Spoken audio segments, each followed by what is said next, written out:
Well, hello again. Welcome to Horror in Detail. Today we are going to share 15 Wendigo and creepy Reddit horror stories. First story. This story was shared by you/Retsmage6.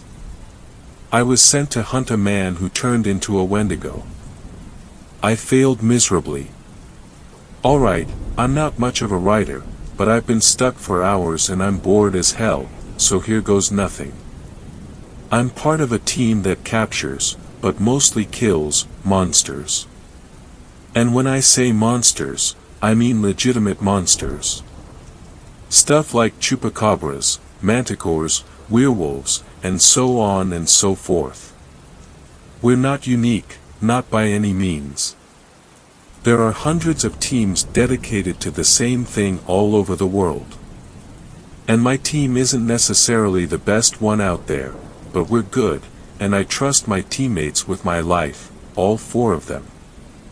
We've been on dozens of missions, and I used to think that we were prepared for anything. But now, one of my teammates is dead, and the rest of us are injured and stuck in the back of an armored truck with a 3-meter-tall Wendigo screeching outside. I'm going to be stuck here for the foreseeable future, and my teammates are all unconscious, so I've got nothing but time. I guess I'll start with how I got into this business, and how it works. It'll explain how I got into this mess. I was in the military, not going to say where, and I was good. Extremely good. Incredibly gifted in terms of both physical and mental strength. Good with weapons too. I never thought it would really mean much. Where I come from, the military is conscription-based, which basically means that, if you're a man, you're mandated to drop everything and serve in the military for 2 years. If you don't go to the military, you go to jail instead. Fun. I figured I'd just serve my 2 years, finish, go to university, get a degree in mechanical engineering, and live out the rest of my life. I thought all my military accomplishments would serve for nothing but just an interesting tidbit about me. But clearly, that wasn't the case. Just a few weeks before my 2 years were up, I was pulled into a room, which I never knew existed, and I was immediately met with some of the highest-ranking officers I've seen in my life. Initially, I thought they found out about the empty shell casing I smuggled out from a live firing for a souvenir a couple months ago, and I was bracing myself for a court-martial and a trip to the detention barracks. Hey, I never said I was good at following rules. But that wasn't the case. They told me how impressed they were by my performance, and they were transferring me to a special team based in another country, one whose name I've never heard of, made up of elite soldiers from all over the world. I would go there and continue training for another 4 years, and I would actually be sent out on real military operations. And I wasn't allowed to say no either. Initially, I was pissed. I had dreams, aspirations. Stuff I actually wanted to do. Not to mention I had just got a girlfriend, and we were still in the honeymoon phase. The idea of just dropping everything and being forced into military service, again, was maddening. That, and the whole real military operations thing. I mean, sure, I could hit 100% of the targets at the firing range, do 95 clean push-ups in a minute, and run for kilometers with a 15-kilogram bag strapped to me, but that doesn't necessarily mean I could fight terrorists or anything. I wanted to argue, make them change their mind, think I wasn't a good fit for it. Maybe even tell them about the shell casing. But before I could voice my protest, they showed me the pay. Oh my God, the pay. So much money. And they promised it would only go up. Now, where I live, the cost of living is high. Very high. Not to mention, I was a little money hungry at the time. I didn't want to become an engineer for the sense of accomplishment, if you get my meaning. So not only did I need the money, I wanted the money. I had a lot of stuff to pay for. I would have to get a house, a car, and a wedding ring for the girlfriend. Yes, I was planning on proposing. Oh, and also steroids. I take steroids. So, I went along with it. I got all my things together, hugged the parents, kissed the girlfriend, had one last drink with the boys, and went off to another country. Went to a base in the middle of nowhere, with a team made up of 20 people. Yup, the whole base for 20 people. I can still hear the Wendigo screaming. It's very distracting, just so you know. Back to the story. And then the training started. It was brutal. Way worse than anything I've ever experienced. At least in the regular military, safety is a concern, albeit not a huge one. Here, safety was unheard of. The trainers, which is all I can call them, since there were no ranks on the base, pushed us as hard as humanly possible. And sometimes, inhumanely. Once, they gave us no food for a week. Another time, they snuck into our bunk, and turned off the safeties on our guns. We had live rounds loaded, by the way. We were supposed to keep our guns loaded and with us at all times. We got screamed at for hours for that one. They said if we were real soldiers we wouldn't have let that happen. Many times I wanted to punch one of them right in the face. It's a literal miracle everyone made it to the end of training with their sanities and bodies intact. Maybe the steroids had something to do with that. I had to hide my use back in my home country, but here they actively encouraged it. They even bought us needles and everything. Reason being was, according to them, if injecting yourself with a gram of testosterone every week makes you run faster, lift heavier, recover quicker, and just basically be a better soldier, then you should do it. At the end of training, we were briefed on our operations too. They told us we were going to see and do things we never would have imagined. They told us monsters were real.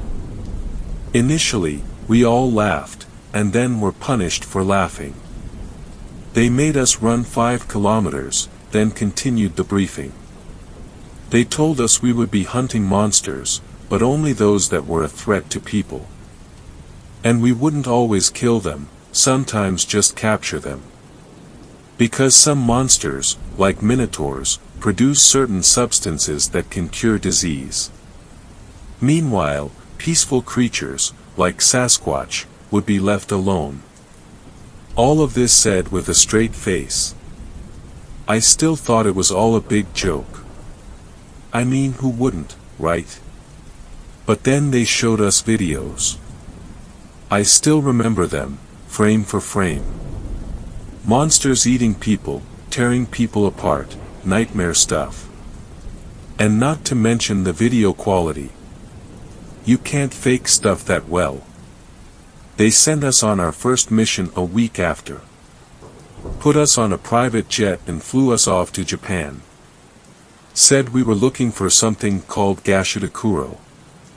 Supposed to be a giant skeleton that eats people. Which I mean, how do you keep the public unaware of something like that? A skeleton as big as a tree, just walking around, straight out of Clash Royale, what? So I clash a little. Big deal. I've got to hand it to the cover-up guys, they don't get the credit they deserve. We found it eventually. 2 of them, actually. Wasn't hard to be honest. They were over 20 meters tall in the middle of a rice field. According to legend, these things were supposed to only attack lone travelers. The village they had just massacred said otherwise. They saw us, let out a bellow, and sprinted straight at us. We ran straight towards the nearby tree line, hoping the oak trees would impede the monsters. One guy wasn't so lucky. He was always the slowest during group runs.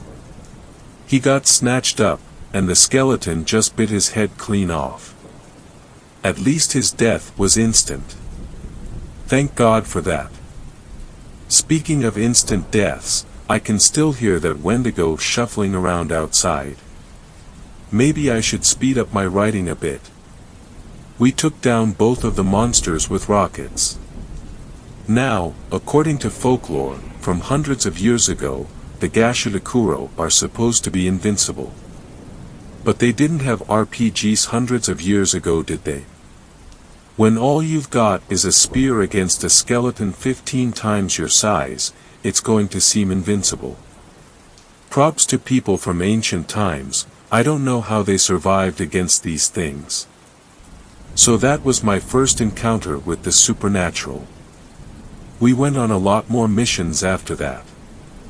Eventually, as we got better, we started getting split up into smaller teams. I started to actually enjoy it. I was only interested in money in the beginning, but a sense of accomplishment started coming with it. I remember the first time I really felt proud of what I did. We were in some town in Greece, with a really small population, less than 10,000. There was a manticore absolutely demolishing the place. It was tearing its way through a row of houses when we came across it. Busting through a wall while a family on the other side was screaming for help. We took it down, and went to check on the family. There was a little girl, who couldn't have been more than 6 years old, who ran up and hugged me. My heart melted a little, I'm not going to lie. I've always been fond of children. Her parents were probably scared of us, a bunch of guys with heavy weaponry and armor, but she wasn't. She just knew we saved her life, and she was thankful. I really thought about the impact of my job on that day. So, I was making bank and loving my job. Life was far from perfect, but it was good. And then one day it came. The mission that screwed up my entire life. We were sent off to Canada. There was a confirmed Wendigo presence in a forest very near a town, and people were starting to disappear. We had to take it down ASAP. Not a capture, a kill. Now, this Wendigo was particularly interesting. It used to be a human. That's pretty rare, apparently. Most Wendigos were made by a spirit in the sky or something, and the real ones are a lot stauncher than the people who become Wendigos. This specific Wendigo used to be a guy named Ned Terrell. He went off into the forest with his girlfriend, ironically, to look for a Wendigo, and they got lost in a blizzard or something. Then a few weeks later he turned up and started eating people. A bunch of doctors just figured he lost it and they locked him up. They said he had convinced himself he was a Wendigo, and that it was best for everyone that he stay locked in his room for the rest of his life. He even wrote a letter, pretending he was a Wendigo that got captured by humans. You can read it here. Creepy stuff. But the thing is, Mr. Terrell wasn't so crazy after all. A couple months after they locked him up, the doctors noticed something. He was growing. A lot. Now, Terrell was already a pretty big guy. About 2 meters, if I remember his profile correctly. Then one day, one of the doctors, I think his name was Bowman, realized he was a lot taller.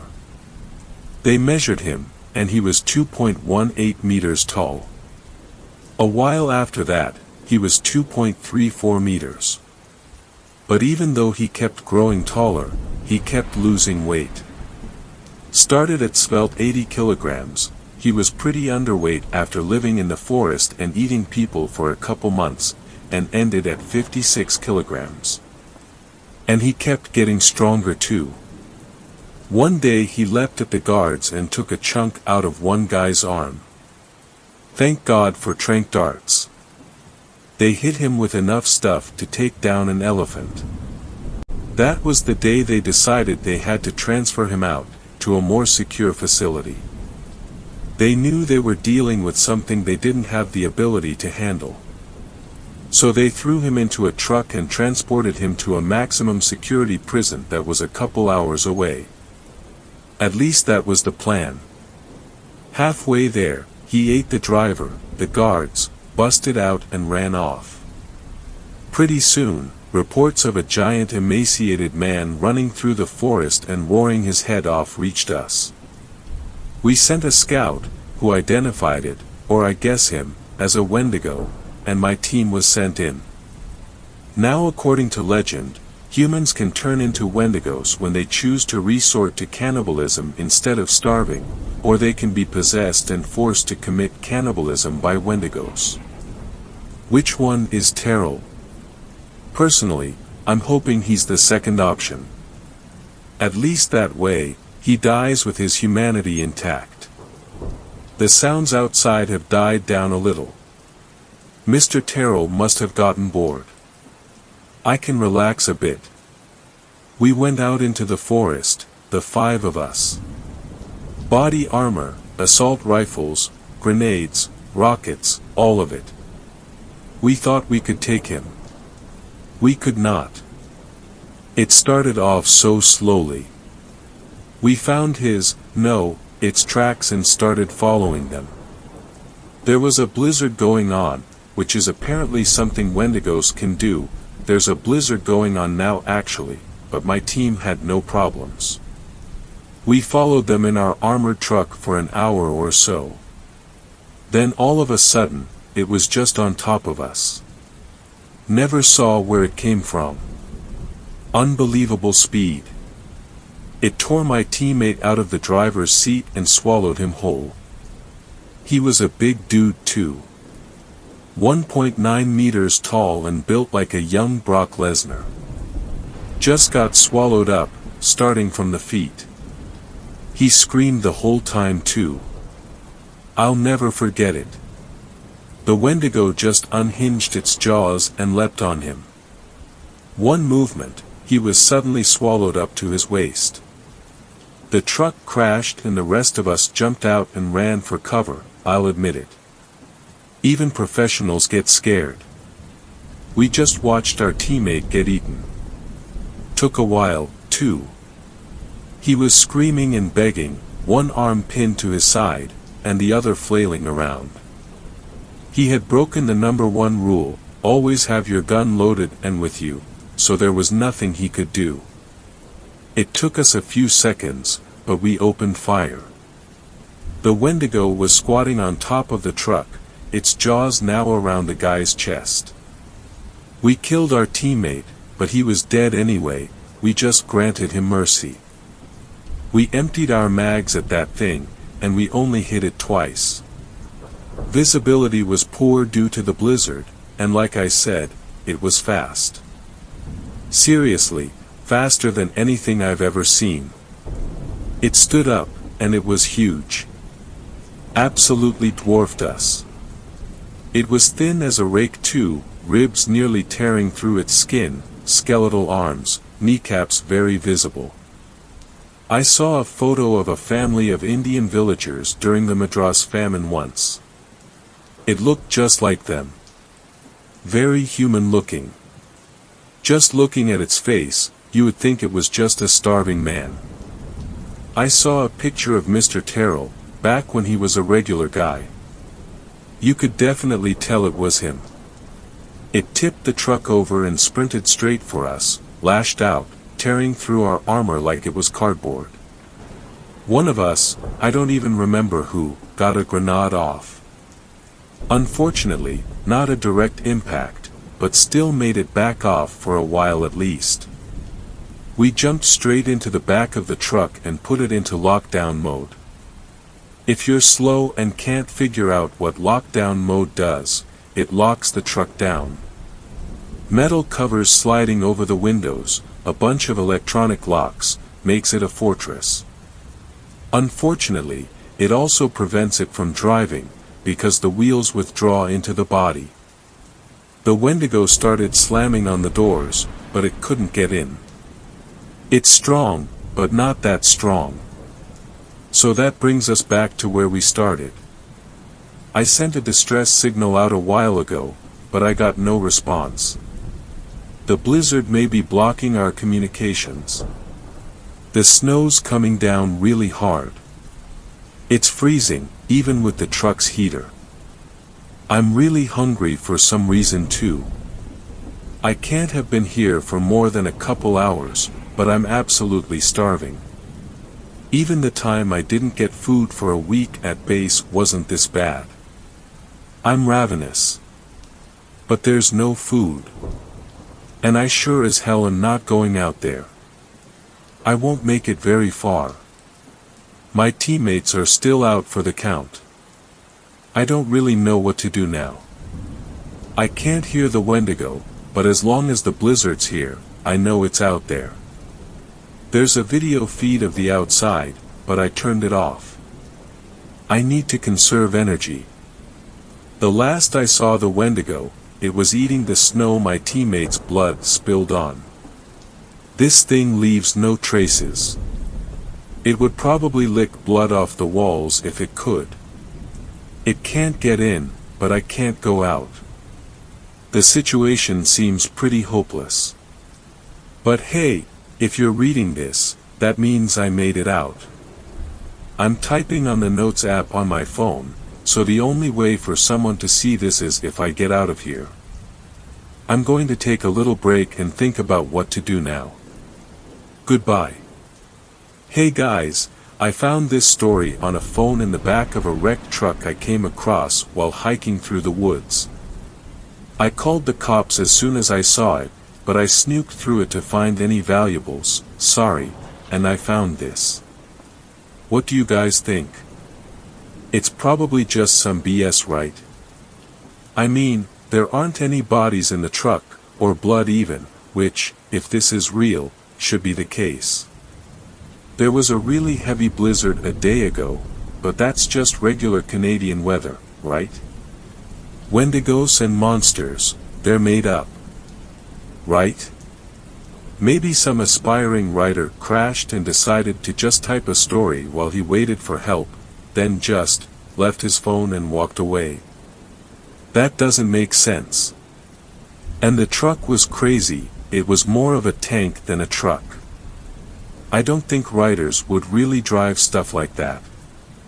And there were a bunch of weapons too. I didn't touch them though. I'm wearing pretty thick gloves, but I can't risk getting any of my DNA on a firearm. I'm out on probation right now. There were prints leading away from the truck at least. Only one set though. And they were huge, I mean seriously. This guy was big. Barefoot too. I hope he made it out alright. I'm walking back to my house while typing this. I still don't know what to make of it. The only way it adds up is if the story is real, but it can't be, right? I mean, I would have seen something by now. Whatever. I already told the cops and they're on the way. They'll figure it out and I'll read about it in the paper tomorrow. I'm just going to focus on getting home now. It's starting to snow pretty heavily again, and the wind's picking up. I hope it's not a blizzard. Second story. This story was shared by you/Prime84. Wendigo 1860. Tim points his gun and whispers, "I see it, but it doesn't see us." I snapped Tim, "We don't have the time nor the resources for this, let's go before." That was when it in question, a Wendigo, pointed its head straight up with a crack and began to sniff the air before twisting and writhing unnaturally with the sounds of a million bones snapping. I was drawn out of my awe when Tim's gun went off, and in an instant, the beast leaped towards us, only missing us 'cause I pushed Tim behind a tree. Sometimes I get ahead of myself. I was a small-time bounty hunter, and Tim he was a bartender and self-proclaimed master tracker. I'd take him along with me for jobs that I couldn't handle alone. The only problem being, he was a bit of a hothead. Never seemed to be too much of an issue, till he tried talking pot shots at something darn near bulletproof. Anyhow, after I pushed Tim behind the tree we got to scurrying like a couple of raccoons that was just hit with a broom. We quickly got up the short hill, and I got to making a plan before it was on us again. Neither took long. Tim had ideas of his own however and began to shoot at it. The creature was on him instantly, and it pulled back its arm when I shot it, getting its attention.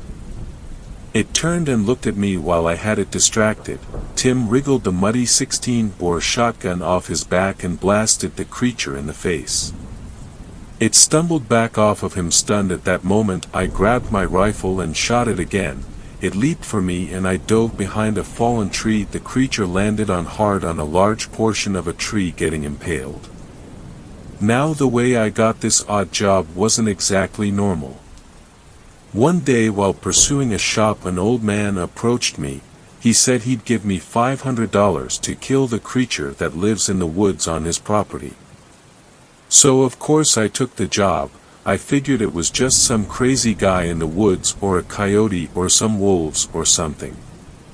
I took Tim just in case I had any trouble. After the thing impaled itself on the tree, it writhed and screeched. Tim got to his feet and shot it again, sending an antler and some bone chunks flying. It wasn't dead. As it started to pull itself from the tree, me and Tim bolted. It was just then that I remembered that the old man had given me a stick of dynamite. I turned, lit it, and tossed it into the tree next to where the creature was implied.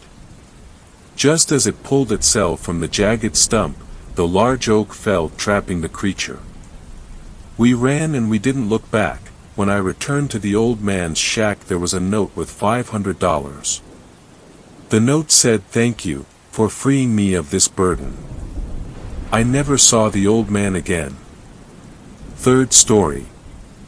This story was shared by you/just the 20%. I think it was Bigfoot. 2 weeks ago I considered myself a reasonably skeptic man. I was convinced that somewhere in the vastness of this realm another intelligent life form inhabited an Earth-like planet. Whether or not said beings have visited us was up for debate. Even though I had never personally experienced anything that could be considered paranormal, I had heard enough stories to leave open the possibility. On the contrary, the notion of the Loch Ness Monster, Bigfoot, Yeti, Mothman, and crypto things alike was laughable. As I lay in this hospital bed, crippled, in pain and in fear, my view on monsters has drastically changed. I work night shift security for a company that had been experiencing significant vandalism. Graffiti, broken windows, litter, the types of things bored kids find fun to do. The building is located on the outskirts of a small suburban area. The back side, shop area, of the property faces a set of train tracks, a little traveled highway, and a vast forest beyond the road. The front was offices, where I spent most of my time. My duties basically involved watching TV and playing video games while keeping an ear out for any mischief outside. Once every hour I would take a stroll around the perimeter of the building. The first few months were the most eventful. It was rare that a night would pass and I didn't have to chase some kids off. A few times these encounters got a bit dicey. I'm not a gun person, so this led to me bringing my German Shepherd pup, Shu, to work with me. He is named after Michael Schumacher. Once the hoodlums realized that my dog didn't like strangers, they stopped coming around. The job became a breeze for a while. And then some strange things started happening. It all started 3 Thursdays ago. It was raining that particular night. I don't make the rounds as much when it rains as I figure nobody really cares to be out in that crap. I was working a typical 10 p.m. to 7 a.m. shift and the 2 previous perimeter checks were uneventful. I donned my rain gear and headed out for a 4 a.m. check. As soon as I stepped outside, I was greeted by a horrific odor. A combination of feces, wet dog, and a dumpster on a 100-degree day raped my nostrils. I don't know if it was the smell or what, but Shu was hesitant to leave my side. Unusual behavior for him. As we made our way around the building, the smell still piercing our noses, my flashlight picked up the reflection of something in the grass. It was a blood trail. Shu led the way along the path. Ultimately, we discovered a deer carcass. It was absolutely torn to shreds, blood and guts everywhere. Both of its hind legs were missing. Once morning came around, and the evidence was brought to the building's owner attention, we both agreed it was most likely some type of a prank. We buried the remains in a hole in a far corner of the property. The next night was clear but crisp. My rounds occurred more frequently. Everything was normal until around 2 a.m. It was somewhere around 2:45 when Shu started freaking out. He was barking incessantly, and I couldn't calm him down. I walked into the shop area and immediately heard what sounded like heavy footsteps coming from the roof of the building. A brief check around the building revealed no ladders or any other means of accessing the roof. That smell from the day before was lingering, although nowhere near as pungent.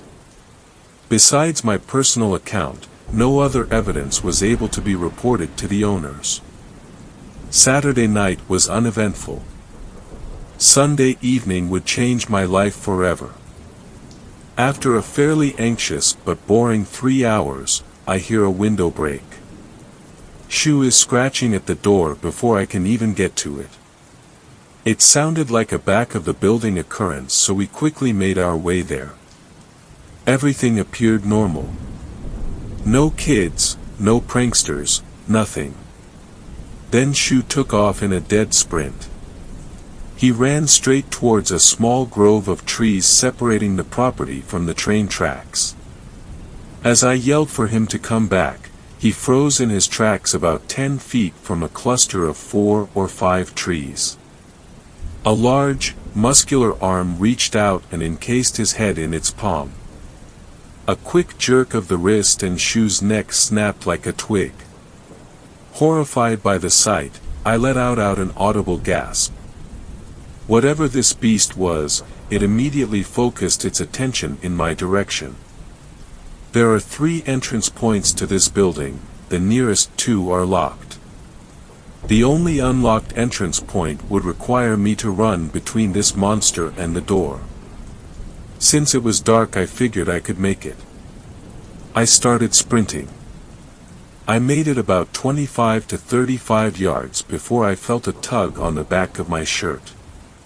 The strength of the grip rendered me unable to escape. I fell to the ground. My heavy breathing only served to drown out the thunderous beating of my heart. I managed to gather my bearings only to realize I was being mounted by something. I suppose it took my mind a while to comprehend what my eyes were viewing. I was being pinned to the ground by an ape. An ape covered head to toe with matted red to brownish fur. A human face with a primate body had me pinned to the earth. This creature's eyes glowed a vibrant red. We locked eyes, and it was at this point I came to the conclusion this beast was about to take my life. I vaguely remember trying to kick and punch my way out of this thing's control. My attempted recourse proved futile.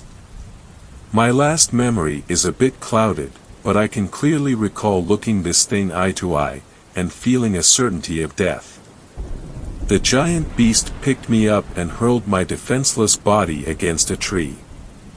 20 to 28 feet up, the tree snapped in half. My helpless body served as an unsuccessful saw. I assume a Sasquatch is what broke my back and has left me confined to this hospital bed. My vertebrae lost its battle against said lumber. Bigfoot is real. Bigfoot kicked my ass. I'll never forget that smell. I'll never forget my eye contact with a creature spawned straight from the depths of hell. I miss Shu, and I miss my innocence. Fourth story. This story was shared by u/Nzamstar. The Yeti of the Mammakus. One of the best things about New Zealand is that there is no animal in the bush that can hurt you, so you're meant to tramp around the forest at night all you want and not get mauled. Anyway, two of my mates decide to go spotlighting for deer in the Mamaku forest near Rotorua. They are avid hunters, been hunting since like 10 years old at least. It's a bit of a drive and they lock the forest gate at night, so the plan was to camp in the forest. The locals occasionally take their unwanted dogs up there, tie them up along the side of the road and shoot them, which is spooky to me, that's why I'm mentioning it. I think people also drop dead animals off the side of the road, as a pig dump, to get the wild pigs to come to the road to feed, gives the pig dogs some tracks to follow. Anyway, they had been hunting, didn't get anything, were parked up along the road and decided to hit the hay, set up a tent or whatever to sleep in. Before they got to sleep, however, they started to hear this horrible noise from some kind of animal. Like a growling/rasping/bellowing noise, calling out from the darkness of the bush every couple of seconds. The kind of noise it made was something neither of them had ever heard before in the bush, and sometimes these guys walk for days to hunting spots, or get dropped in by chopper to remote areas, so they have spent many nights in the bush. It wasn't even during the roar, mating season when the deer roar. They lay there trying to figure out what kind of animal it was, and the noise got louder and closer. It dawned on them that the noise being made could not be from a deer, or a pig, or even a human, because the noise was so loud/strange that the lungs driving the noise had to be larger than any animal they could think of that would be in the bush. They could hardly even describe/recreate the noise, it was so strange. At this point they were starting to get freaked out. They loaded the gun back up and decided to see if they could find the source of the noise. They started to track towards it, one person holding the gun, the other with the spotlight. Unfortunately, the bush towards the noise was too thick, which cut down their visibility to like 5, maybe 10 meters. This would obviously present a tactical disadvantage if the thing decided to charge them through the bush. So they ended up tracking back through the bush to road. The noise still didn't stop, so they were like, fuck this, and slept in the car with the gun loaded. I think eventually the noise stopped and they were able to get some sleep, got up in the morning and came home. To this day they have been unable to think of any animal in NZ that could produce such a noise. Fifth story. This story was shared by u/RealGhosts25. The Wendigo learned to tell time on Thanksgiving. I know what you're thinking. A mythical spirit being able to tell time isn't necessarily a bad thing. I'm here to tell you it's necessarily a bad thing. A horrible thing, in fact. Without the ability to tell time, the Wendigo would strike randomly, out of nowhere, maybe going decades or centuries without attacking. But maybe I'm being too naive. Maybe the Wendigo has made me naive, cloaking its murders in various, everyday seeming tragedies. I live out in the country, miles away from the excitement of city life, of neon sin shrouded in innocent novelty. Somehow, though, the chaos of city life found me. My father told me as long as you stay in the house you've lived in all your life, nothing could harm you. Like a fool, I believed him. I followed in my father's footsteps, and it led to my ruin. A kindly neighbor, Joe, moved in next door, although next door is a bit misleading since acres separate humans from each other out here. He was younger, spry, and full of beans. He had a wife, a quiet woman named Jennifer, and one child, barely 5 months old. Despite being at heart a good-natured fellow, he seemed stressed out because the child, Desmond, kept slipping from one illness to the next. One day things seemed especially bad, around Thanksgiving time if I recall. The leaves had all but been sucked off the trees, and it had been raining all day. I didn't have a good feeling about that day. Something seemed off, a little too dismal. I had been thinking bad thoughts ever since the sun woke me up. The objective observer would tell you that this was because my wife expired a few months before, and that I still hadn't come out the other side yet, you know. But I know, the Wendigo, well, let's put it this way, when the Wendigo wants you to know he's coming, he'll give you clues the day before, sometimes the week before. Anyway, I told Joe about the Wendigo, about how if you knew what you were doing, you could make the spirit give your child, or anyone, a more stable flame of life if it was sputtering for some reason. He looked at me like I was crazy or something. I knew I wasn't.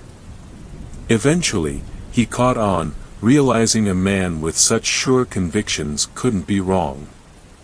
I gave Joe the scroll I used to save my wife from the brink so many years ago. I told him the fine print was something worth reading. That if you performed the ritual in a wrong way, the Wendigo would be as clear-minded about mortal affair as you or me, be able to tell time, insert himself into the flow of our reality without missing a beat. Well, I won't go into too much detail about what happened, or how it happened. Joe performed the ritual wrong, as I knew he most likely would. But I just couldn't let a kid die, you know. I went to Joe's house for Thanksgiving. He knew I was a lonely old man who had just lost his wife. Usually, I wasn't one for a pity invite, but I figured I didn't want to spend the hours ticking off the seconds in my head and waiting for the axe to fall. Better to keep yourself busy. I'll never be able to get that grisly scene out of my head as long as I live. Joe's body was spread out on the coffee table, his face looking miserable and defeated. Jennifer's corpse rested in the fireplace. The lights had been turned off except for a single dim bulb hanging from the kitchen ceiling. Desmond sat at the kitchen table, gnawing on his dad's fingers. He stared at me curiously, like a cat often stares at its master when eating its meal. "Oh, why did you do it, Joe? You gave the scroll to an idiot." A man so addled at the prospect of losing his son, of being outside the pleasant rhythm of society, that he'd do just about anything in order to make sure his son stayed alive, Desmond said. His eyes were bleeding sockets, and it occurred to me that was how my dad said the Wendigo entered a human body, through the eyes, making them explode. "Would you like a finger, maybe a thigh?" "It is Thanksgiving after all." Desmond gave me a wicked smile, a smile no child of 5 months should be capable of. "Now you just stay right there, don't come any closer," I said in a firm voice. Joe just had to read the scroll in front of his wall clock, so desperate to save his son he couldn't read the fine print, Desmond went on. Surprisingly, Desmond didn't try to kill me that day.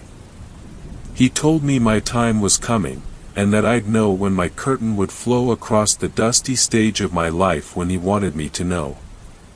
Then he got up, told me not to disturb his great feast because he would be back to devour them in their entirety. So many months have passed since then. The Wendigo devoured his victims, and it was like they never existed at all. Now I'm staring at my own wall clock, thinking every day the axe might fall. The Wendigo can tell time now, and he can confer with the Reaper, know the date and time of my death, and say, I know this old man should die via electrocution, but let me lend a helping hand. Sixth story. This story was shared. My Himalayan expedition to find the Yeti. A few years ago, I got a job doing camera work for a Discovery special on the Yeti. That special never aired, and here I am breaking my NDA to say why, because I think these events need to be made known. I'm a professional photographer and cameraman by trade, specifically nature photography, but a gig is a gig. I knew a friend from college who worked for Discovery, filming for some of their extreme nature shows. You know, like Bear Grylls, surviving shows, or those ones that follow a reporter into some cool Egyptian tomb. I was doing mostly wedding photography at the time, but always wanted to do something like my friend was doing for Discovery. As luck would have it, he became seriously ill right before he was scheduled to fly out to Kathmandu, the capital of Nepal, for a new TV special on the Yeti. He put in my name and they offered me his job. I happily accepted. I was too excited, a free trip to Nepal and a real TV gig. The farthest I have been from the States was Italy for a wedding. I got all my stuff together and drove down to LA to meet my sick friend. I lived in Seattle at the time. He let me use his equipment and I was very grateful to him for getting me the job. Don't sweat it, have fun over there and make sure you listen to what they want you to do. You'll be going into some pretty rough terrain. It's hard work, so stay hydrated. The physical part was no problem for me. I walked a lot and also liked to run marathons. I thanked him again and took off for the airport. The plane ride was long, really long, but otherwise uneventful. I mainly needed a nap as my back was killing me from the seats and the jet lag on top. At the airport I met the others in the crew. There was one other cameraman, Willie, who knew my friend from back home. Then there was the show's host, an Aussie named Rob, and Rob's assistant producer, Karen. I have to tell you guys, as soon as I got out of the airport I felt like I walked into a wall of pollution. The city Kathmandu is huge, dense, smelly and noisy. Nepal borders India, so if you've ever been there, or seen places like Delhi on TV, Nepal is not much different. Willie, who was also Filipino and blended in better with the locals, hailed us a cab. We all went to a Western hotel. Karen informed me that she would be staying at the hotel, and we would be meeting a local guide she arranged for us. The rest of the day I mainly walked around near the hotel, ate some local food, took some photos with my own camera. Me and Karen were the only ones still awake at this point. I still felt wired despite being exhausted from the flight, so we walked down a bit to a nearby square we heard some music coming from. There was about 20 or so people there crowded around this Nepalese man who was dancing in a circle while some other men played drums and an instrument I couldn't name. It was some sort of flute. The dancer was wearing a golden silk gown and a papier-mâché mask. The mask was interesting, as it looked like what you'd see during Chinese New Year. Painted bright red, with intricate yellow and green patterns surrounding orb-like white eyes and two long fangs that slanted outward from the mouth hole. The mask also had long bright red hair that covered the dancer's head entirely, so all you saw was the mask and his body. Karen was able to speak a bit of Nepali, and gesturing to the dance she asked one of the drummers what the mask was. He looked confused at her poor Nepali for a moment, then laughed and simply said, "Lucky." Later at the hotel, I googled, on the brutally slow internet, what a Lucky was, and apparently it's some sort of demon from Nepalese folklore that protects townspeople. I shut off my laptop and then managed to get a nice long sleep. The next day we met our guide Sherpa, Harish. He was from a village about 8 hours northeast of Kathmandu, going up into the Himalayas. We put our equipment into a rented truck and then up we drove through the city, then the poor slums/suburbs beyond before finally mountainous farmland. Rob got Willie to film him interviewing Harish for a bit as he drove. Harish told us he had seen glimpses of the Yeti as a boy and the beast left footprints in the sand near rivers and streams. Many of the villages near him had reported sightings too, but often some kids go looking in their own, he says, but mostly they get lost out in the dense mountains jungle. Sometimes they will come back with scratches and bruises, usually from falling, tripping, or even sometimes bites from snakes. Harish continued explaining that the local legends of the Yeti became world famous when Western explorers began coming to Nepal for exploration mainly around the early 20th century. The myths exploded as more mountaineers came hoping to see a glimpse of the Bigfoot cousin on their climb up the various mountains, the most famous obviously being the Everest. Harish claims the Yeti exists but understands why many Westerners and even those from the cities are more skeptical, because there are other great apes like orangutans in the jungle which people could think is the Yeti. We stopped filming and let Harish drive. It takes us almost all day and it was not a pleasant ride. Most of the roads were little more than dirt paths and some spots were very high up, overlooking gorges with nothing but flimsy aluminum barriers to protect your vehicle if it careened off the road. We reach his village at about 9 p.m. local time. I was expecting some wooden hut village like you saw on TV, but this village was more like a small town. They had power, concrete buildings, and a few paved, albeit poorly, streets. Most of the buildings though were shanty huts, with aluminum ceilings and wood or old concrete as walls. Harish took us to the only hotel in town, which was a simple 2-story motel. We agreed to meet early in the morning, around 5 a.m., since Harish said that was the best time to potentially get a sighting. The hotel room was what you would expect from the third world, a bare-bones mattress that was right on the ground, a hole in the ground with a plastic cover for a toilet and a hose with nozzle for a shower. Luckily the motel restaurant served some decent chicken. I managed to get a few hours of sleep, but slept in my clothes as the nights got very cold that high up in the Himalayan foothills. I woke up and met the crew bright and early. Harish drove us a bit away from the village, but not too far as we'd have to go the rest of the way on foot. He said most sightings are near a stream that runs at the bottom of a gorge. However, the Nepal government was building a dam just north of the village and most of the river was dried up, so we could walk along the sandy banks. The river was not far from the road, maybe 15 minutes walk through the jungle.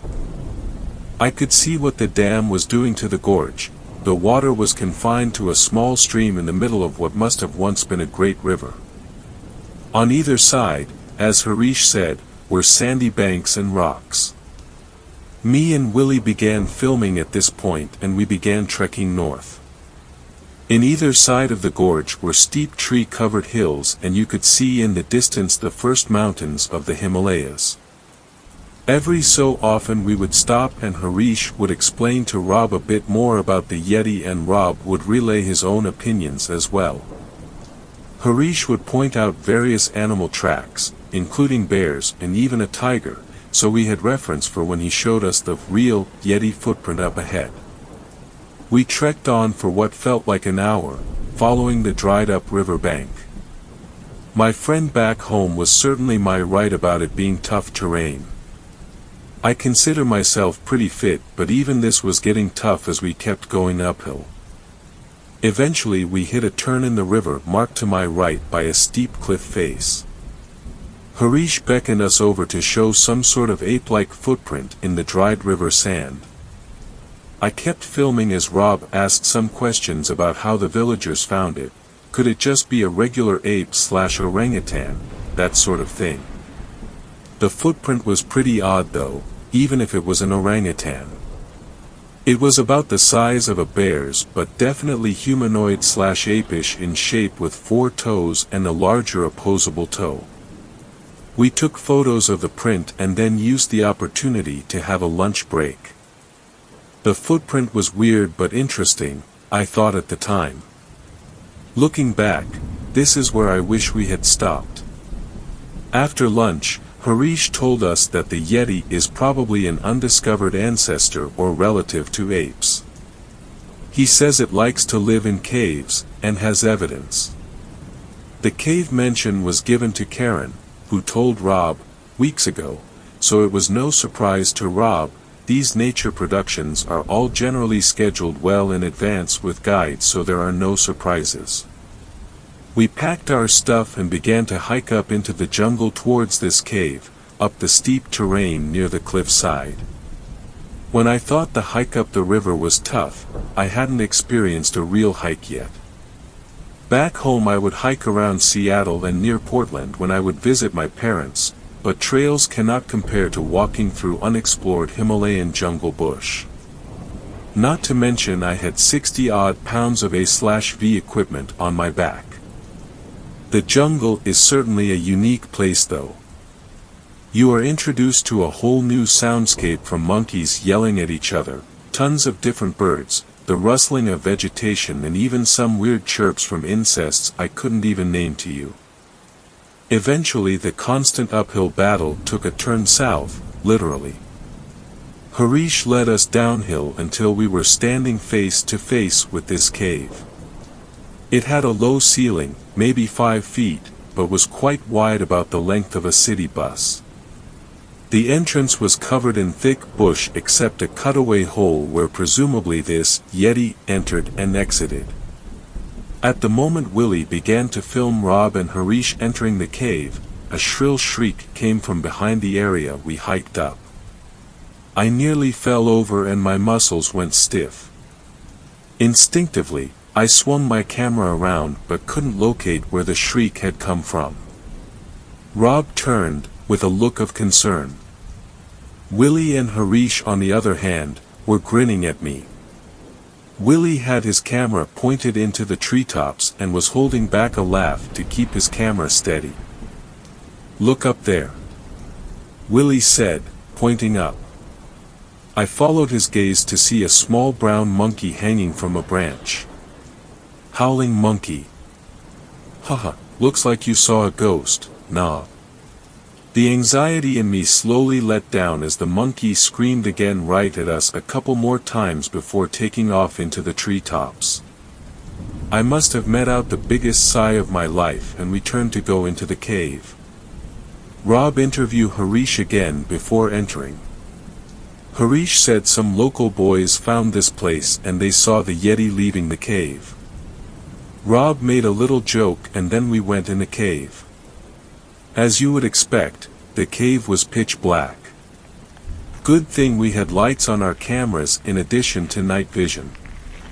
The cave didn't seem to go that far back, but it was difficult to tell.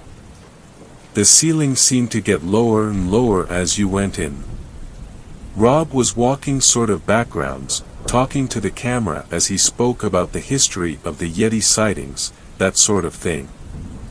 We started having to duck our heads as the ceiling kept getting lower and light from the entrance grew smaller. We were maybe 30 yards in. Rob was talking. The first Western sighting of the Yeti was in 1832 when he stopped as his foot hit something. He mumbled and turned to see how big the rock was to move around it. Only when he turned and shined his head light on the ground his foot had not hit a rock. I could see trough my camera a humanoid mass on the ground, like someone in the fetal position. "What the fuck, it is a man," Willie exclaimed. Rob jumped back and Harish went to go see what was wrong. He turned the man over, who was completely naked and covered in filth. Harish looked up at me. The man was clearly a Westerner. He had a shaggy beard, was very skinny and looked extremely dehydrated.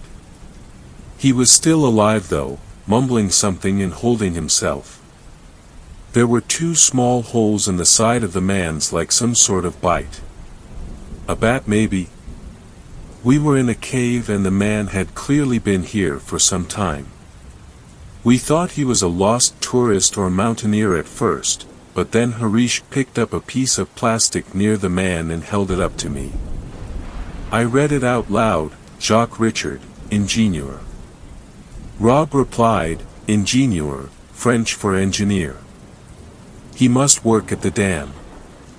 Harish agreed, explained that the dam was partially funded by the French government and the World Bank. We agreed he must have gotten lost and went to help him up when the same shriek from the howler monkey emerged from the cave entrance. I turned, slowly, keeping my camera rolling. Through the lenses I saw a very tall, dark, lanky figure standing in the cave entrance. It had no clothing, no fur, just a huge head of hair that was completely dark like the rest of its silhouette. I could make out the monkey's squirming body in the creature's mouth.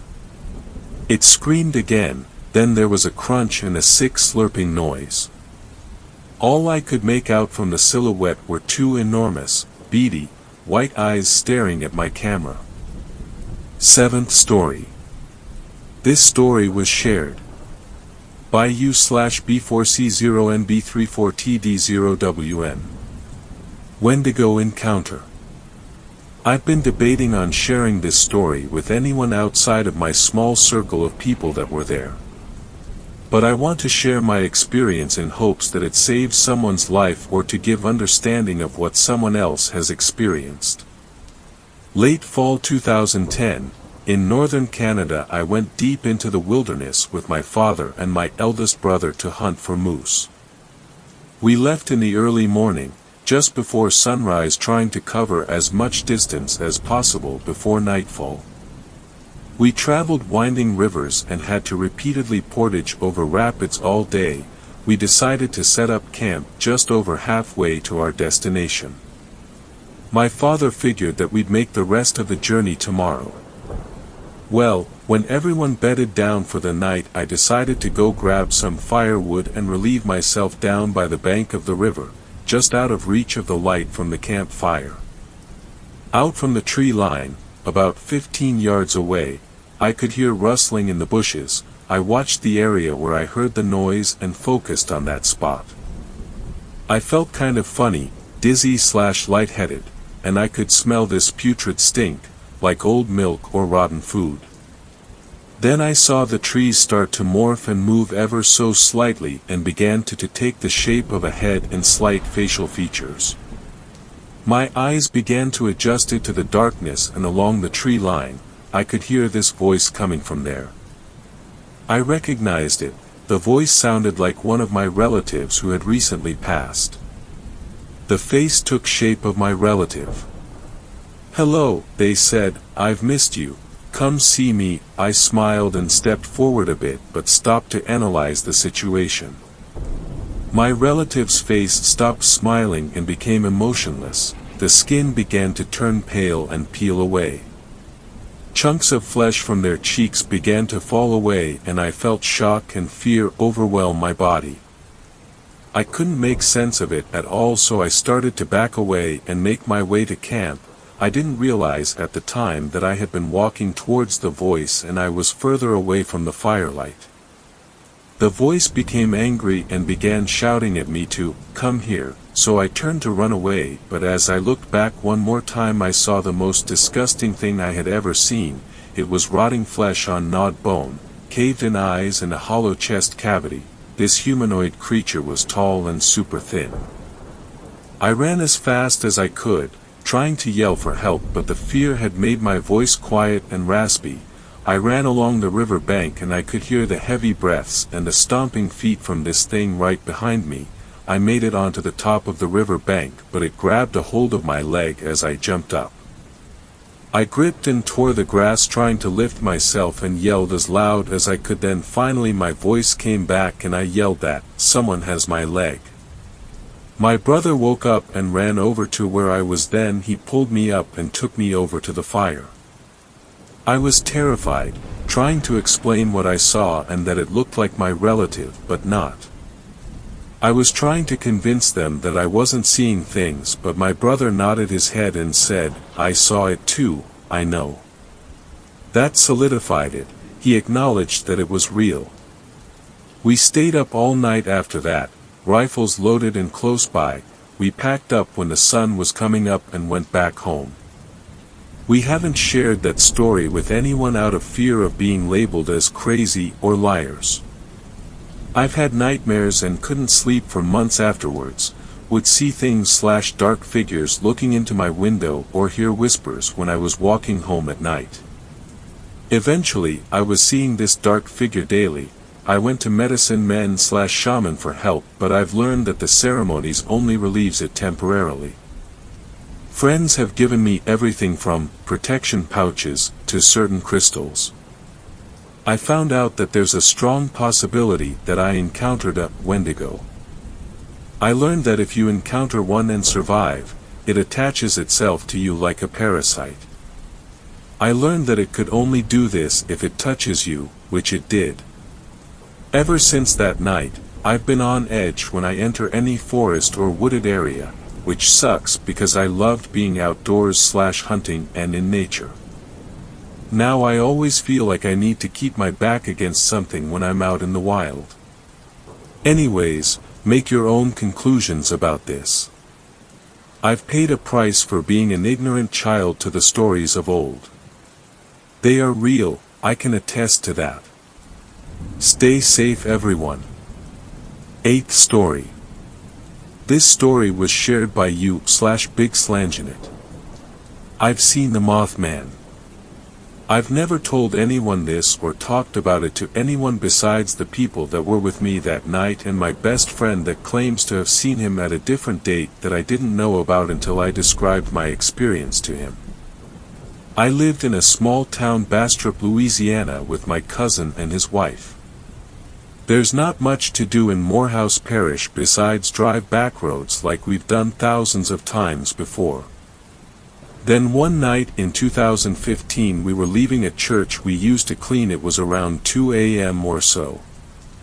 We were in my cousin's 1990 GMC Sierra single cab 4x4. We decided to ride back roads. So we're cruising, me and him are talking and listening to Nirvana. Probably we played music together. But anyway, his wife was asleep in the middle seat when we turned on a paved road 5 miles or so outside of town and come around a curve, and there it was, something we had never seen before. I'm an avid hunter, been in the woods all hours of the night and day, was in the army, but had never been more freaked out by something than what we witnessed.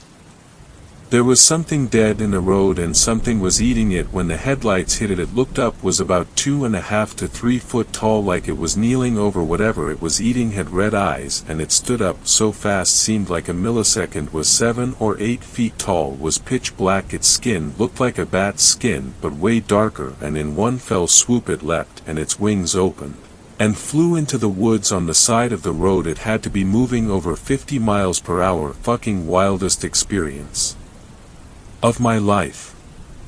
And I've always been cynical when it comes to paranormal stuff, but I know what I saw that night, and so does my cousin. 9th story. This story was shared by you/group. I'm a park ranger. I found something in Yosemite that can't be explained. The rocky dirt road crunched beneath the truck's tires as I drove through the dense forest, careful of the branches which overhung the path and scraped the windows. My eyes were darting around constantly, keeping an eye out for wildlife and fallen trees. This far into Yosemite, there weren't many people, but as a park ranger it's my job to patrol these woods and protect visitors from nature as much as possible. Not to mention protecting nature from them. Especially this time of year when unlicensed hunters are out, and clueless campers and amateur hikers are roaming alongside them. It's often a lethal combination. Just as I was thinking about amateur hikers, I saw a woman standing a little ways off the road. She was in a rock-strewn field on a slope leading up a hill to my left. Despite the fact that we were out in the middle of nowhere, she had no hiking equipment, no backpack, nothing. As I got closer, she saw me, but began to walk away, marching up the rocky slope. This far out in the middle of nowhere, I expected a wave or a hello at the very least. Most of the time if you're out here on foot you don't see anyone for days at a time. "Hey, miss. Are you okay?" I yelled, worrying she was suffering from exposure. Sometimes people get lost out in these woods and by the time you reach them they're nearly catatonic. I'd seen it before, men and women with 1,000-yard stare. She didn't respond, instead continuing up the slope until she reached the top. Then she disappeared into the tree-line.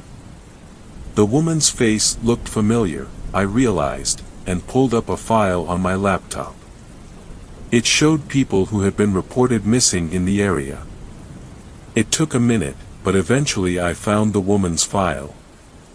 There were photos that matched the person I had just seen exactly. Except her clothes were different. And the woman had been reported missing 8 months prior. She should look considerably worse, I thought, especially considering her lack of supplies. These woods were harsh, brutal wilderness. Even experienced hikers and hunters had become lost in the area and had died from the elements. I quickly called into the station and told them what I'd seen, then grabbed my backpack and took off on foot, running up the rocky slope towards the trees. If she continued at the pace she'd been moving, I had a good chance of catching up with her. At the top of the hill I managed to find her tracks. I followed them into the woods, tracing a path through the trees. For almost an hour I followed her path through the forest, becoming more and more convinced that I should have caught up with her. I realized something was wrong, and I had lost the trail. It was like the woman had vanished. I kept moving forward, thinking maybe I would pick up her tracks again. This happened sometimes, I knew as an amateur hunter. The quarry's path would disappear occasionally only to reappear a little ways away. So I kept going, pushing aside branches and shrubbery, and moving ever deeper into the overgrown wilderness. And that was when I saw it. "What the hell is that?" I muttered to myself, not believing my own eyes as the object came into focus up ahead. It was a staircase that appeared out of the overgrowth, looking otherworldly in this environment. What is this doing out here? I realized I was talking to myself but couldn't help it.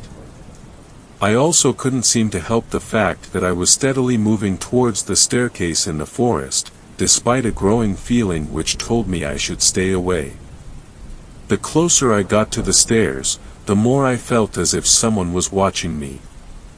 The hairs stood up on the back of my neck and goosebumps rose on my arms as I approached, moving closer and closer until I was standing right in front of it. Strangely enough, the stairs looked relatively new. They appeared unassuming and normal in every way, except for their odd location. The wood was not weather-worn or moss-coated. It was clean and I would guess it had been built in the last 10 or 20 years. But the staircase ended after exactly 13 steps. It was a staircase leading to nowhere. It was an eerie sight out here, since I was well aware of how difficult it would be to construct them in the middle of nowhere. What was the purpose of them? Who would build them and why? Even as I was asking myself these questions, I found myself walking up the stairs. It was like I was in a dream, as my feet seemed to move involuntarily upwards. But the feeling of eyes on the back of my neck grew worse and worse with each step. And I could feel the weight of someone else's movements on the stairs with me, I was sure of it. Eventually the paranoia became so overpowering that I had to turn around, feeling as if someone or something was definitely right behind me on the stairs. But when I turned around there was no one there. Suddenly I felt terrified as hell, and started wondering what I'd been thinking climbing those stairs in the woods that shouldn't have been there. I started going back down, still feeling eyes watching me from all around. The trees nearby rustled with movement and I saw a vague shape moving behind them. Hurrying the remainder of the way down the steps, I called out to the figure, thinking it was the woman I had seen earlier. "Miss, if that you? I've been looking all over for you. Are you all right?" I asked the dark figure in the shadows, but it didn't move or respond. Instead it just continued to watch me. "Okay, lady, I can't help you if you don't." Suddenly it occurred to me that the figure in the shadows was too tall to be the woman I'd seen earlier. It looked to be a person at least 6.5 feet tall, maybe more. And they were ducking behind a tree so as not to be seen clearly. The thing stood up even taller and I realized it had been crouched down. It was enormous, its form impossible to examine in the low light. But it was definitely watching me. And there were more of them, I realized, my heart pounding faster and harder until it felt like it was going to beat right out of my chest. I spun around, looking at the forest all around me, seeing shadow shapes everywhere. For a few long moments I was frozen, unable to move or breathe or think. And then I saw a long-fingered hand pushing back the foliage, preparing to emerge. That woke me up from my trance. Whatever these things were, I could tell they were not benevolent or good. They were creatures of darkness, luring people to them so they could feast on their minds. I tore my gaze away from it and began to run. Racing through the trees, I could sense them following after me. A platoon of lanky, impossibly tall creatures with long fingers. Were they the ones who had created the staircase out here? Were they aliens? Sasquatches? I had no idea, but every time I looked back over my shoulder I saw them gaining on me, vague shapes moving so quickly they blurred and were tough to make out. That was when I realized it was getting dark outside. But that didn't make sense, since when I'd set out it had been the early morning hours, around 8 a.m. Checking my watch, I saw it was no longer functioning, nor were my cell phone or GPS devices working. With no other choice but to keep running, that's what I did. Bolting through the forest until eventually I found the rocky slope beside the dirt road where I'd left my truck. I ran right over the edge of the cliff, so terrified and frantic that I didn't see it coming. The things were just behind me by that point, and I was almost ready to resign myself to dying trying to fight them. Instead, I went tumbling down the rock-strewn hillside, somersaulting and hitting my elbows, knees, shoulders, and skull off the boulders and stones. A mini avalanche ensued and I went down hard, face-planting as my feet were unable to keep up with my momentum. A sharp pain struck me in the forehead and I tasted blood in my mouth as my vision went dark. I laid in a pile of rubble and went to sleep. When I woke up, there was a park ranger standing over me, asking if I was okay. The weird thing was, I didn't recognize him. "You look familiar," he said, furrowing his brow. "What's your name?" I told him and his jaw dropped, his face turning a shade paler. "It can't be. Everybody thought you were dead." Looking around, I saw my truck was nowhere to be seen. It was a different season as well, the trees were turning slightly yellow when I went into the forest, an early signal of autumn. But now they were bright green as they would be at the beginning of summer. "What's the date today?" I asked him. He told me, but I didn't believe him at first. "You're making that up," I said, shaking my head. I just went into the woods for a couple hours to find the woman. That's when I remembered her again. Did anyone find her? Or is she still missing? Nobody's seen any woman. Just like nobody has seen you for 8 months. His eyes were suspicious and I realized he thought I was losing my mind. Or had lost it out in the forest.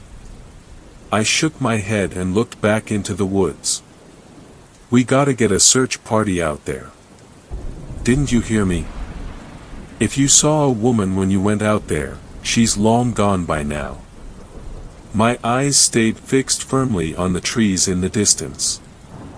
Not for her. There's something else out there. I couldn't resist the pull of it and started wandering back up the rocky slope. It felt like I was an iron filing and that staircase was a strong magnet, drawing me towards it. We all need to go to it. The other ranger grabbed my arm and pulled me back, restraining me, yelling at me to calm down. It took 5 more men to get me to stop, and to get me into the hospital. They keep telling me what I saw wasn't real. That I was suffering from exposure. That I got lost in the forest and hit my head, suffering a concussion. The doctors say I hallucinated all of it. But I know what I saw. And as soon as I get out of this hospital. 10th story. This story was shared by you/insomniac_writer. I found stairs in the middle of nowhere, I shouldn't have climbed them. Hello everyone, my name is Luke and I'm posting this to hopefully get some help, or at least some knowledge about what's happening or how I should deal with this nightmare. It all began a few days ago, when I was taking a stroll through the woods behind my house. No, I don't live in the middle of nowhere like a Neanderthal, but in a small, quiet neighborhood just outside the big city. The woods are also pretty safe, as the area I live in has more insects than mammals. I don't usually take these strolls as forests creep me out ever since I was little, but sometimes I need to clear my head. This was one of those days. After having the most boring and tiring night shift, I slept until early noon and I only woke up because my phone made a ping noise, letting me know I had a notification. Having an unfair fight with my eyelids, I barely managed to open them enough to read the text. It was from my girlfriend. The text, more like a whole paragraph, basically said she needed some time to herself and that we should take a break. Of course she added the classic, "It's not you, it's me." I knew what this meant, most likely a breakup. I texted her back, supporting her even though my heart ached as a heavy flow of memories of us hit me like a truck. I got out of bed, my mood killing the need for sleep, and ate some leftovers from yesterday. I was trying to keep myself occupied so as to not think about the only person in the world that kept me sane, now breaking up with me. I remembered the woods behind my house, and the trail that led in the forest. Against my better judgment, I decided to take a stroll through the woods, to clear my head and let nature calm me down. I put on a pair of black jeans, a white t-shirt, a black zip-up hoodie and my beat-up Air Force Ones before leaving the house and heading towards the trail. I started down the trail. I was pretty familiar with the forest, as I've taken a few more walks beforehand, so I wasn't worried about getting lost. The weather was clear, as the bright, yellow bulb shined its blinding light through the sea-like sky. It was unusually hot for autumn. Leaves were starting to fall, seeing them in their different decaying stages, some green, freshly fallen, other yellow or brown, forming the colorful crunchy carpet that I was walking on. Adding to this, the fresh air and slight breeze hitting my skin was refreshing. The birds were chirping while sitting on different branches. I even saw a squirrel climb into their winter shelter. I checked my watch, 2 p.m. I was getting pretty close to the point of the trail I usually stopped at before turning around to go back to my house, but this time, I decided to go in further, I'll walk until 3 p.m. then I'll turn back, is what I said to myself, not knowing that this single decision would change my life forever. I walked around 15 more minutes before I noticed something strange: the silence. What I mean by that isn't the peacefulness of the forest with its occasional sounds, no, I mean complete and utter silence.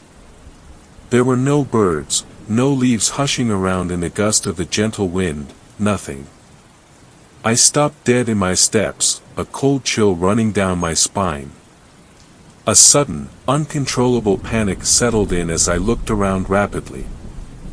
My eyes were rapidly dancing on my surroundings before they landed on something that didn't make the situation any better. In the middle of the trees, around 15 feet or so from the trail, were stairs. Yes, what looked like a flight of stairs taken out of an office building were sitting, ridiculously, in front of me, in the middle of the forest. About 10 concrete stairs along with a steel guardrail, looking brand new as if they've just been copy-pasted there, went up to nothing. At the top of the stairs was nothing.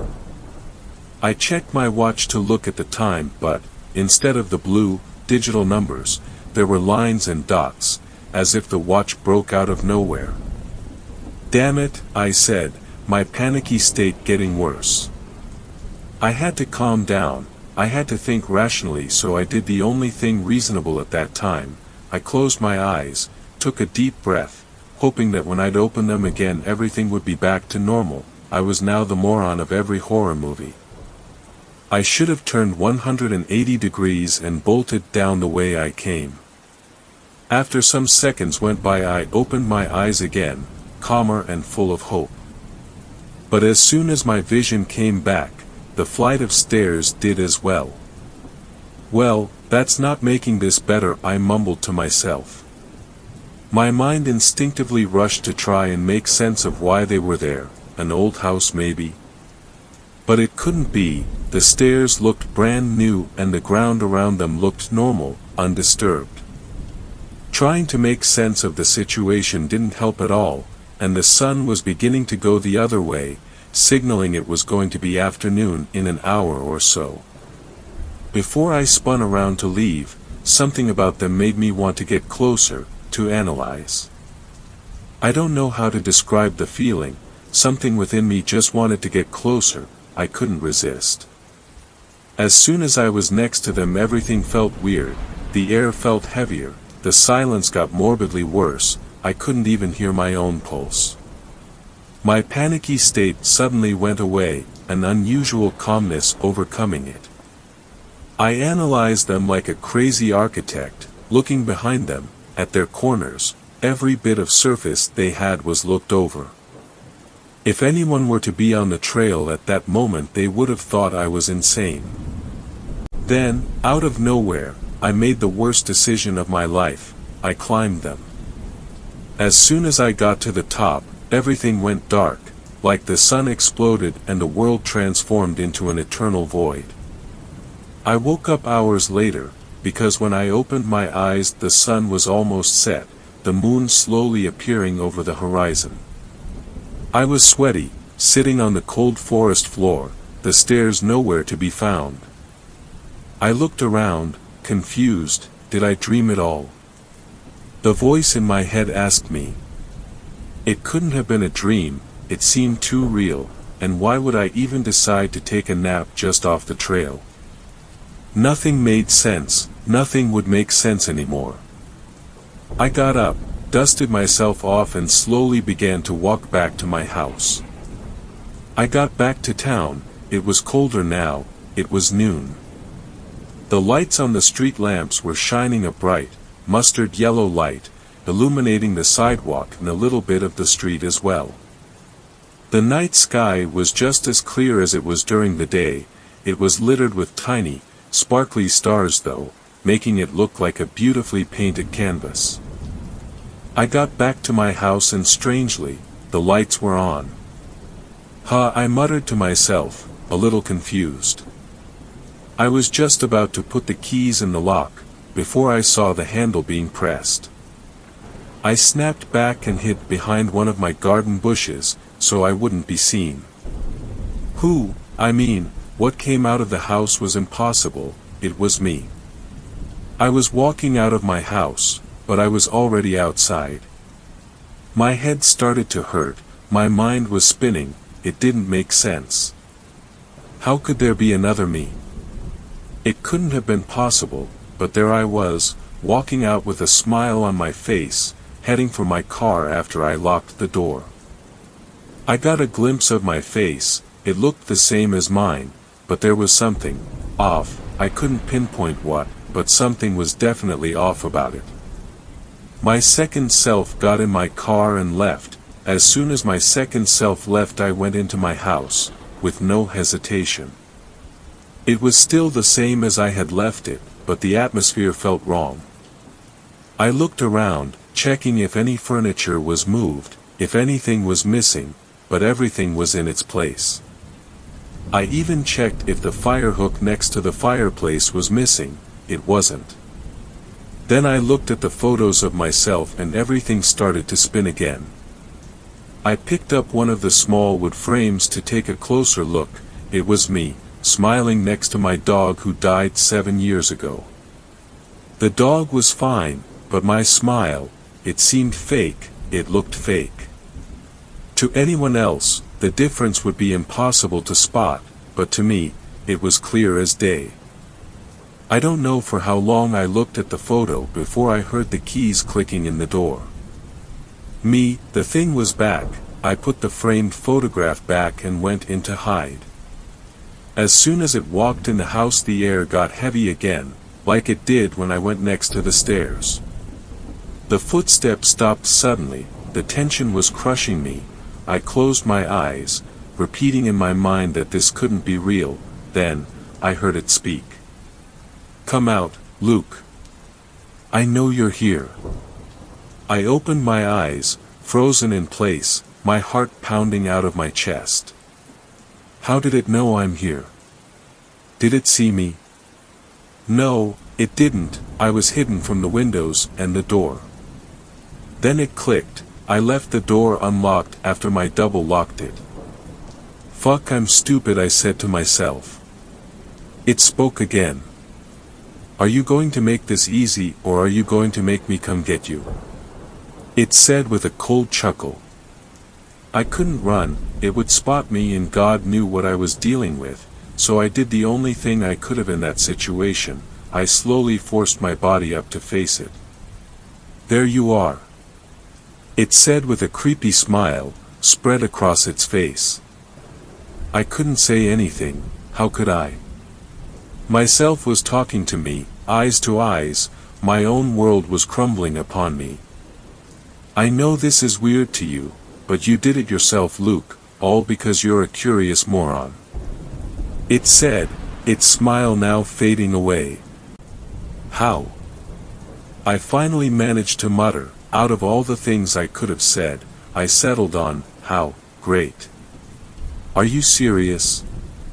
Don't you remember climbing those stairs?" The thing spoke, keeping an eye on me. So I wasn't dreaming, I thought, feeling the blood flow through me. I couldn't move, I barely managed to stay on my feet, I felt dizzy. "Now, your past, present and future is mine," the double me said, starting to laugh, "and I'll make sure you won't mess anything up." It continued, and before I knew it I was getting tackled. The thing was on top of me, pinning me to the ground. Its hands now transformed from normal human hands to sharp, hairy claws.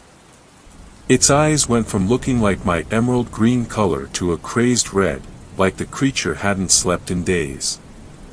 Its nose now looked more like it belonged to a dog or deer. The body began to twitch unnaturally, all the while worms were crawling in its dark hair. Some even got on my face, making me yelp instinctively. I also found out why the air was so heavy around it. The stench oozing from its body almost made me throw up. It smelled like rotten corpses, like death. Before I knew it, what I can only guess were my primal instincts kicked in. fueled by adrenaline and panic. I grabbed the creature by the neck. It laughed. "Do you think you can choke me out, Luke? You're dead." It grinned, its teeth now yellow with two sharp fangs at the edges of its mouth. My hands came down, trying to punch the thing away, but I couldn't reach it. It started choking me. I looked around for a smidget of hope, knowing my life was about to end. I saw we were close to the fireplace, and I also saw the fire hook. It looked reachable. The thing was too busy trying to kill me to see I was trying to get my only hope. I was about to give up before my fingers touched it. I was feeling the claws starting to get under my skin, as the thing started to choke me harder. I finally fully gripped the hook, hitting it with all the power I had left straight in the head. The creature shrieked as it stumbled back. In my rush of adrenaline I got up, taking deep breaths as I felt blood dripping from my neck while air flowed through my body again. As fast as the thing stumbled back, it charged again, but this time it didn't manage to get me, as I pointed the sharp end of the hook at it, impaling in its arm. The creature fell to the ground, dropping my car keys from its pocket. I saw them and made a run for it. I took the keys and rushed out of my house. I shakily but quickly unlocked my car. I got in, started the car and backed out of my driveway. Then I floored it down the road. Behind me, I heard something grab the trunk just before I managed to get away. It was the creature. But it didn't manage to fully grab it, so the thing lost its grip. I got away. I kept driving and I didn't stop until I was out of town. I'm now stopped at a hotel, but I'm planning to get on the road again. I don't know what to do.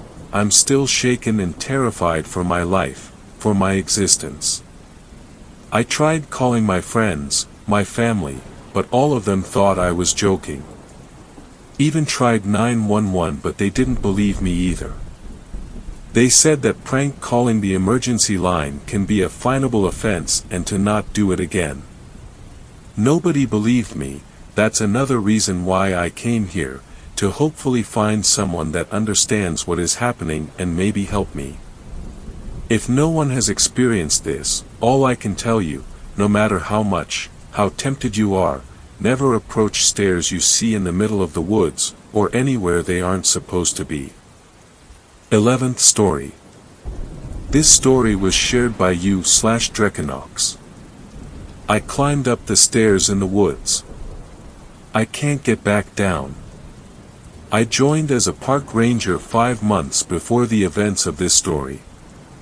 I would encounter the stairs occasionally, but it was random when they'd appear. Once, I went a month without seeing them. Then I'd run into 3 of them in 3 days consecutively. Hold on, I think I'm getting ahead of myself here. Most of you probably don't even get what I'm talking about. In the national park where I work, occasionally, in the wilderness, you'll find staircases which seem to sprout out of nowhere.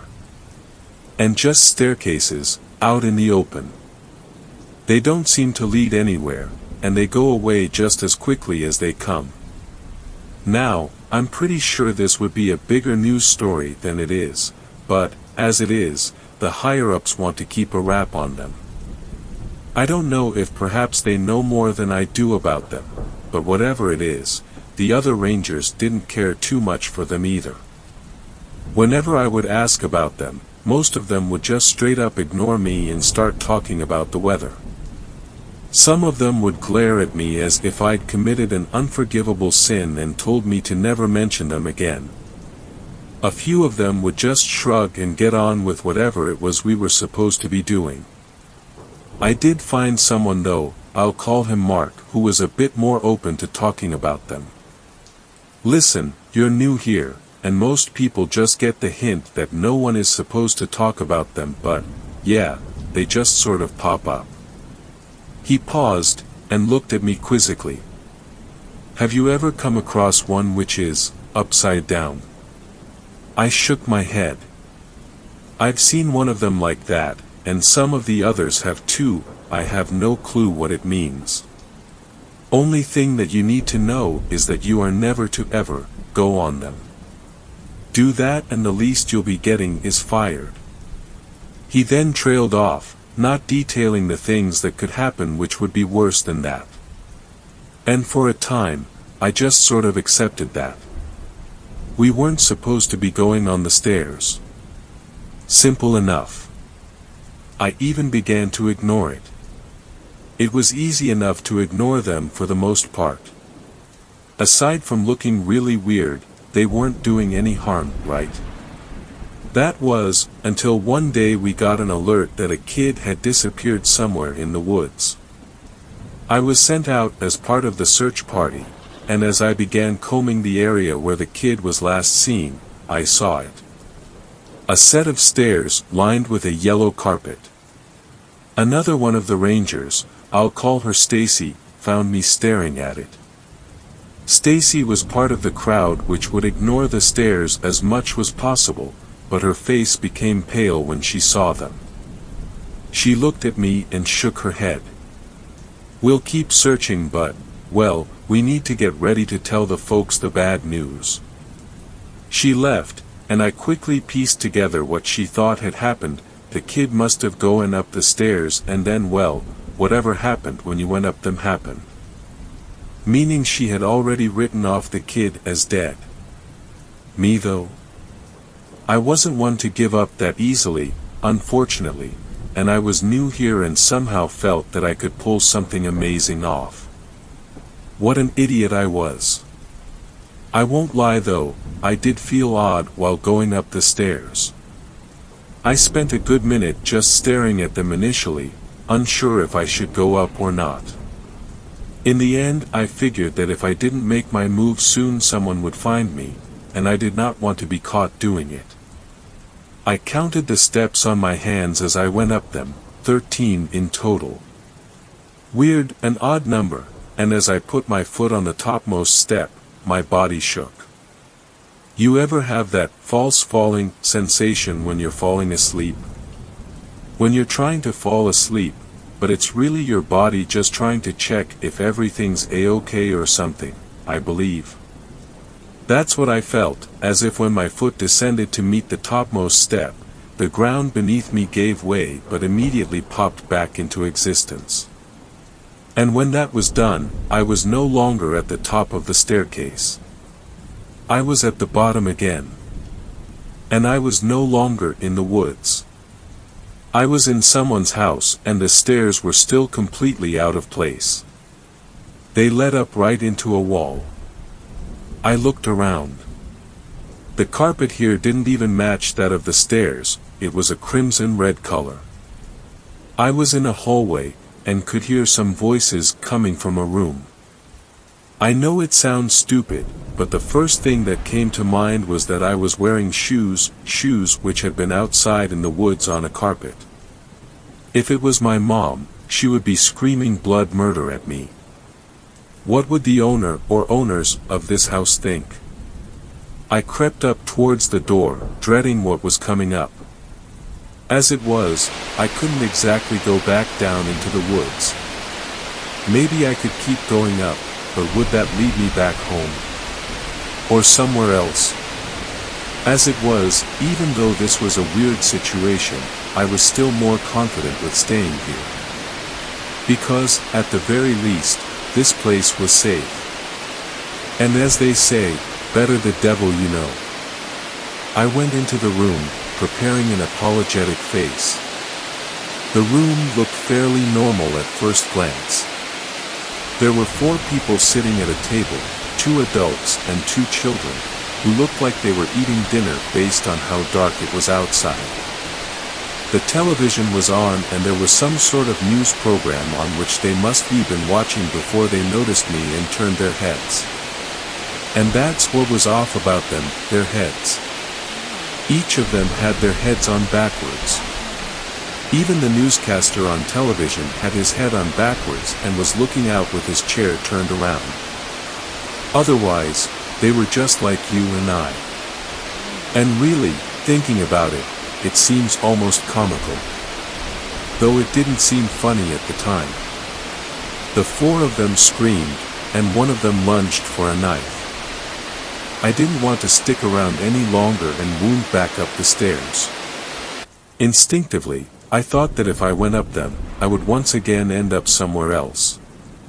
It was that or go outside the door, but I had a strange feeling that when I went out into the world, given what I saw from the news broadcast, I would find a world filled with people with their heads on backwards.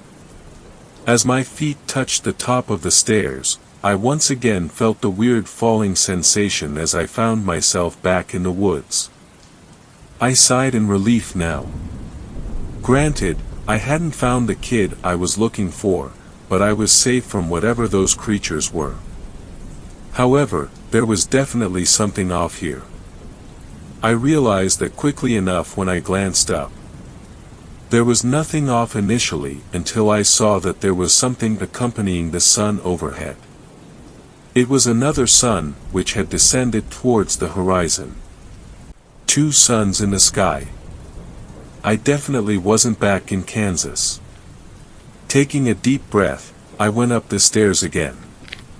And again. And again. I saw many things, worlds which were a lot like our own, but subtly different. People having the wrong number of appendages, people who had only one eye or three. Sometimes I would even end up at some different part of time. I saw dinosaurs roam across a plain before I got my common sense together and left pronto. I have my own theory on what the stairs are now. They're gateways between different universes.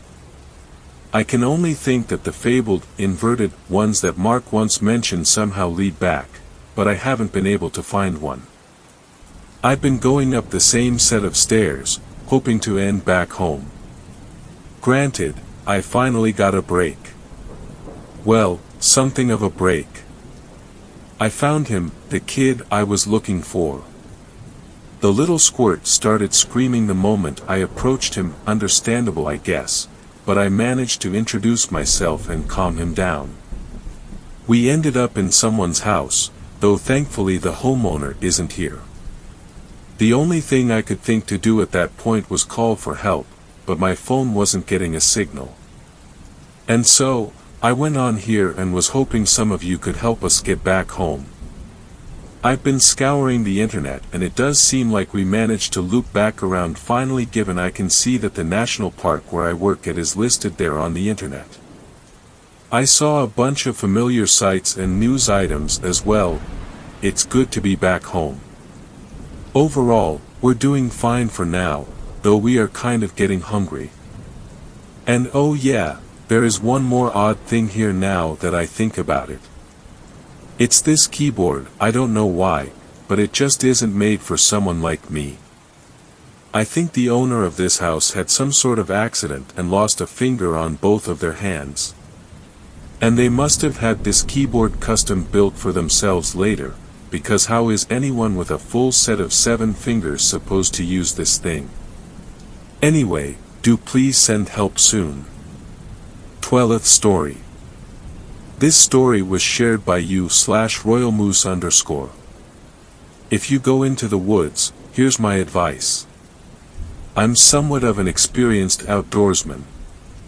From a young age I've loved to fish and hike, and more recently have gotten into firearms, hunting, and shooting. Over my 20 years I've picked up some good tips and tricks for those of you who might go camping, hunting, fishing, whatever. I'm from the Midwestern US and that's where I've spent most of my time off the beaten path. I've had some weird experiences far in the woods, far from any named road, with nothing but my Ruger and a flashlight. Most of this shit I had to learn myself, so I wanted to share what I've learned with you all. This will be a numbered list with a short explanation, for most. 0, yes, rule number 0. And that's because it's the most important. Carry a fucking gun. I know many of you probably can't due to age or where you live, but if at all possible carry a firearm, preferably a primary firearm and a backup.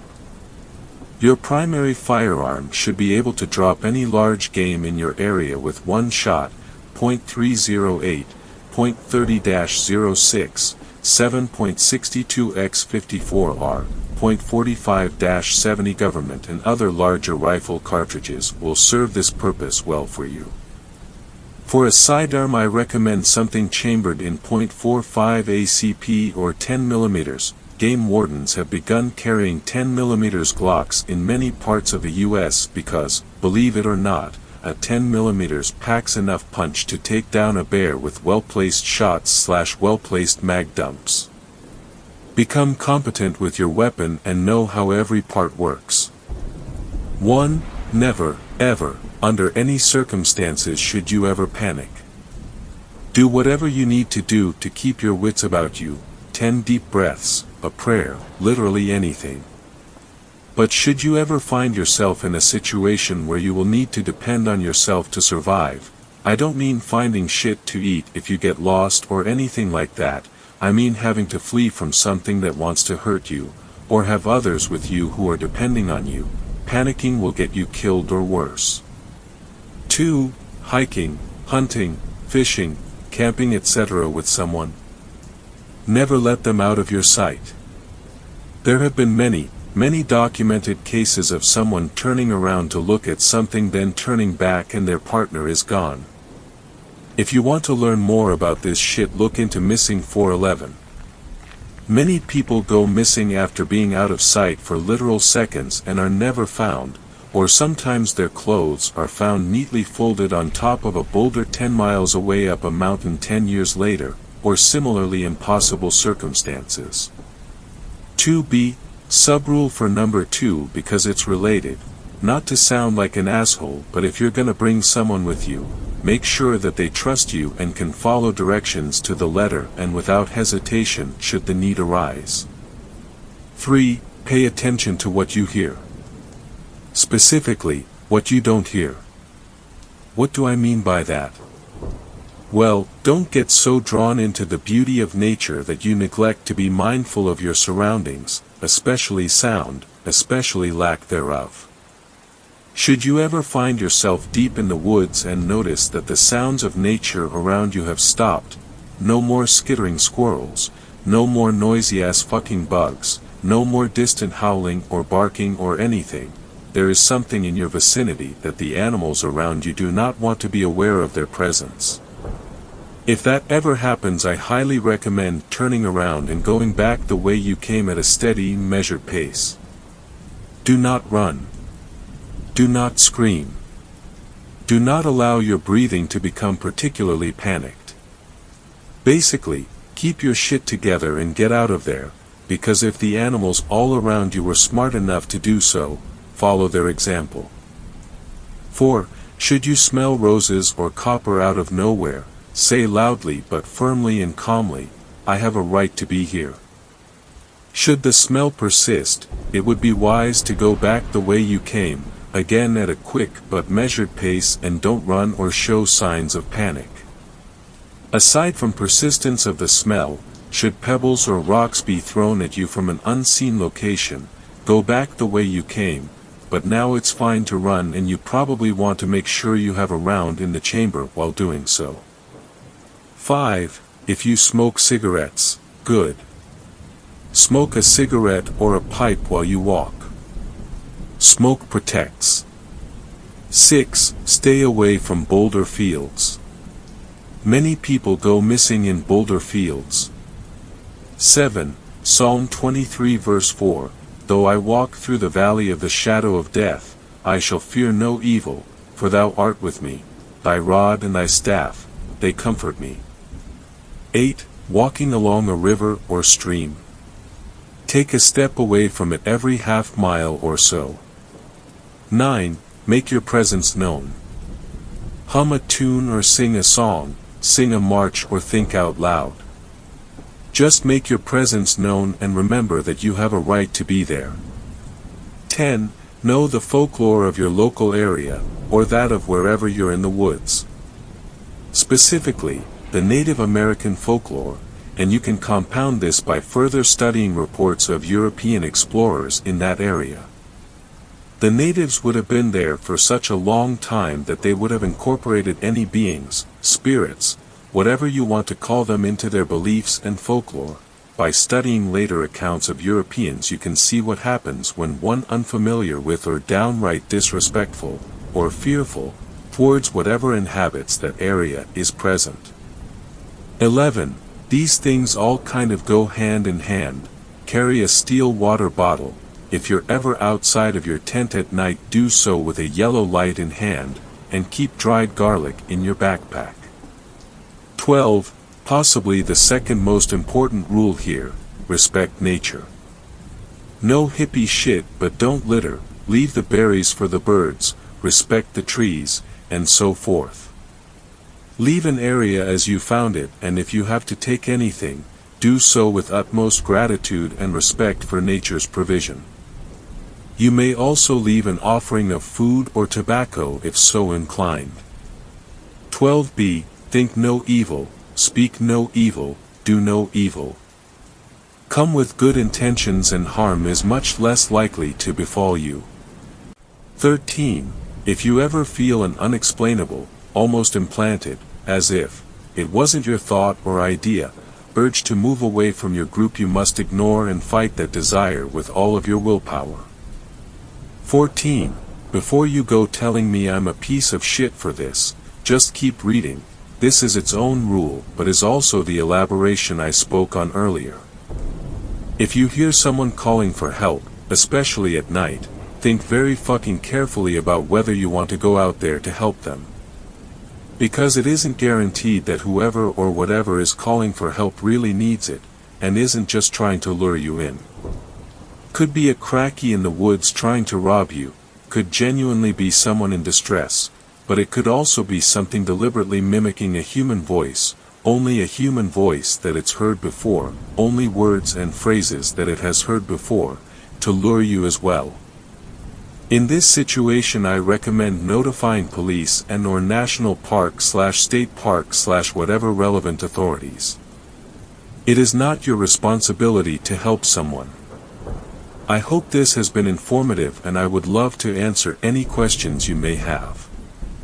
Apologies for any formatting issues as I am on mobile. Stay safe out there, folks. 13th story. This story was shared by you/Worcester_ST. If you hear a baby crying in the woods, don't follow it, pictures included. Last Friday I was driving on a windy back road in the mountains of rural Utah. I was around 10 miles from the nearest town when my engine died. I pulled out my phone to look at the map. There was no service, but I downloaded a map of the area just in case. I saw that, if I followed the road, it was a 10-mile walk that wound back and forth along some back roads. I didn't like that idea very much. I also saw that the town was actually only 2 miles away as the crow flies. In a direct line from me, I just have to climb a little bit to cut my journey down. I shot a look up the mountain, left a note on my car saying what I was doing, and set off through the brush. That part of Utah didn't have much underbrush, just some scraggly bushes and the occasional tree clinging to life in the dry soil. I was making good time, and soon had shut off my phone's light to rely on the moon, which was a bright pearl in the sky. When my eyes had adjusted, it was almost like walking around in the daytime. The valley extended for dozens of miles to my right, and the weather was only slightly chilly with the wind. That was when I heard a baby's cry, low on the wind. It was far off in the distance to my left, slightly higher up the slope. I paused, listening hard. It came again, unmistakably the pinched short cry of a newborn infant. I paused for a moment before heading in the direction of the call. There was no one around for miles, and now there's this kid. After a few minutes of walking, I stumbled across what had to have been a 100-year-old cemetery. There were no headstones, just rocks marking the spots where the people must have been buried. I couldn't hear any more crying. I put my phone away in my back pocket, listening hard for the kid. I figured it must have been an animal. I thought I'd heard that coyotes could mimic human cries. Then I turned to look at the moon, only now noticing it had been ringed by thick dark clouds. Almost as if on cue, the clouds rushed forward. Over the course of 5 seconds, the cemetery went from lit up by moonlight to pitch blackness. The clouds must have been covering every star in the sky as well as the moon. The darkness was complete. I couldn't see my hand in front of my face. It was so black that it seemed almost physical, enveloping and dulling each of my senses. Then the baby cried again from my left, loud and piercing. I jerked, caught my foot on a rock, and fell forward against one of the fences. The baby was shrieking loudly. It couldn't have been more than a few feet away, just on the other side of the fence. I pushed back, sticking my hand into my pocket, feeling for my phone to turn on a light. That's when the dry papery fingers slid around the back of my throat. Nails dug into the skin, and I thought I heard a high raspy giggle from behind me just before they began to squeeze. I jerked forward, flipped on my light, and spun around. There was nothing there. I ran away, trying to put as much distance between myself and the cemetery as I could. When I finally reached the town, I put my hand up to my neck and felt the scrapes on my neck. I told myself it was just a tree, but I knew that wasn't true. I managed to get an old mechanic to come help me with my car. On the way back I asked him a question about a cemetery up in the hills. He stiffened, looked at me, and said, "We don't go up there. We know better." 4th story. This story was shared by you/mountain666. Help, I've lived in Appalachia all my life and this weekend I saw something I can't explain. For the past 18 years, not including 3 years in college, I've lived in a remote part of the Appalachians. Cell phone service is virtually non-existent at my house, and using the internet requires a 30-minute trip to the local library. Despite the isolation of the area, I've always considered it a tranquil and safe place to call home. With so few people around, there's nobody to commit crimes in the first place. Home is a vast expanse of rolling greenery which in the fall becomes a wild display of reds, oranges, and yellows, like the embers of a slowly dying campfire. I never could have comprehended the primal terror that this breathtaking landscape could conceal until last night. As a senior pre-med student, I've got a busy schedule. Endless hours of labs and class, followed by nerve-wracking evenings spent trying to be accepted somewhere, string out my nerves to their last fiber. When I saw an opening in my calendar, I felt compelled to return to the primal beauty that nurtured my nascent mind. Thankfully, my lovely girlfriend of 2 years also had an open weekend, so I felt a surge of excitement at the prospect of sharing my home with her. We meandered our way to the mountains late Friday afternoon with our windows down, bathing ourselves in the crisp fall air. After about an hour of driving, the mountain I call home came into view. As one of the largest in our area, its gently sloping base culminated in a rocky backbone which snaked its way into the distance. I shifted my car into 4-wheel drive and we began the long crawl up the rocky trail that can be loosely termed my driveway. We meandered gradually through the depths of the forest until my house came into view. More specifically, my guest house. Located about a quarter-mile from my main home, the guest house is the home we keep spotlessly clean for company, a stark comparison to our more cluttery main home. A gentle rain fell which accented the sweet earthy smell of the forest as we brought our bags inside. My parents greeted us and we enjoyed a brief home-cooked dinner with plenty of small talk and laughs. Around midnight my parents let us be and we made ourselves cozy. A city girl her whole life, my girlfriend is fascinated by the outdoors and animals, more specifically she loves listening to the mournful howls of coyotes. Naturally being a mountain man, I long ago mastered the art of screeching out realistic howls and barks. On most nights I can easily lure some lonely pack of coyotes to respond back. We huddled around my bedroom window and I let out a few howls. My girlfriend winced at the loudness and ridiculousness of my efforts and we waited for a response. Nothing. I tried again and nothing but the echo of my own voice responded. Maybe it's too cold, I thought. On a cold rainy night the coyotes are probably huddled inside their caves and crevices trying to sleep away the rough weather. Suddenly, something answered my howls. Coyotes can make some strange sounds, but this was different. A shriek echoed up the hollows, almost human sounding, but too high-pitched and piercing in tone to be produced by a human larynx. What the fuck, I gasped. My girlfriend hopped up in fright. What was that? She asked in a nervous voice. Bobcat maybe, I replied. I howled once more and waited.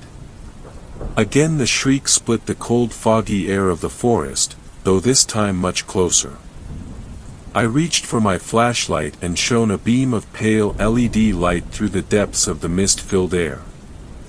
I swung the beam around searching and just at the edge of the beam I saw something unimaginable. As a keen student of biology, I have a broad knowledge of vertebrates and invertebrates and this was something different. It stood on two legs covered in patchy hair that culminated in cloven feet like a deer's. Its upper body was almost humanoid again, covered in patchy hair. The skin of its abdomen clung tightly to its exposed ribs and undulating vertebrae. On top of this anorexic-looking frame sat a head that looked at once human and at once animal with branches of sharp antlers coming out from the back of its head. The beast loped with a supernatural litheness upon its bony legs and it seemed to be making its way to the porch. Go the fuck upstairs, Anna, I said with a faltering voice. Anna sprinted out of the room and up the stairs while I grabbed my trusty shotgun. I made my way to the living room which attached to the porch, and shined my light through the window on the door. My beam was met with eyes that would scare the soul from your body.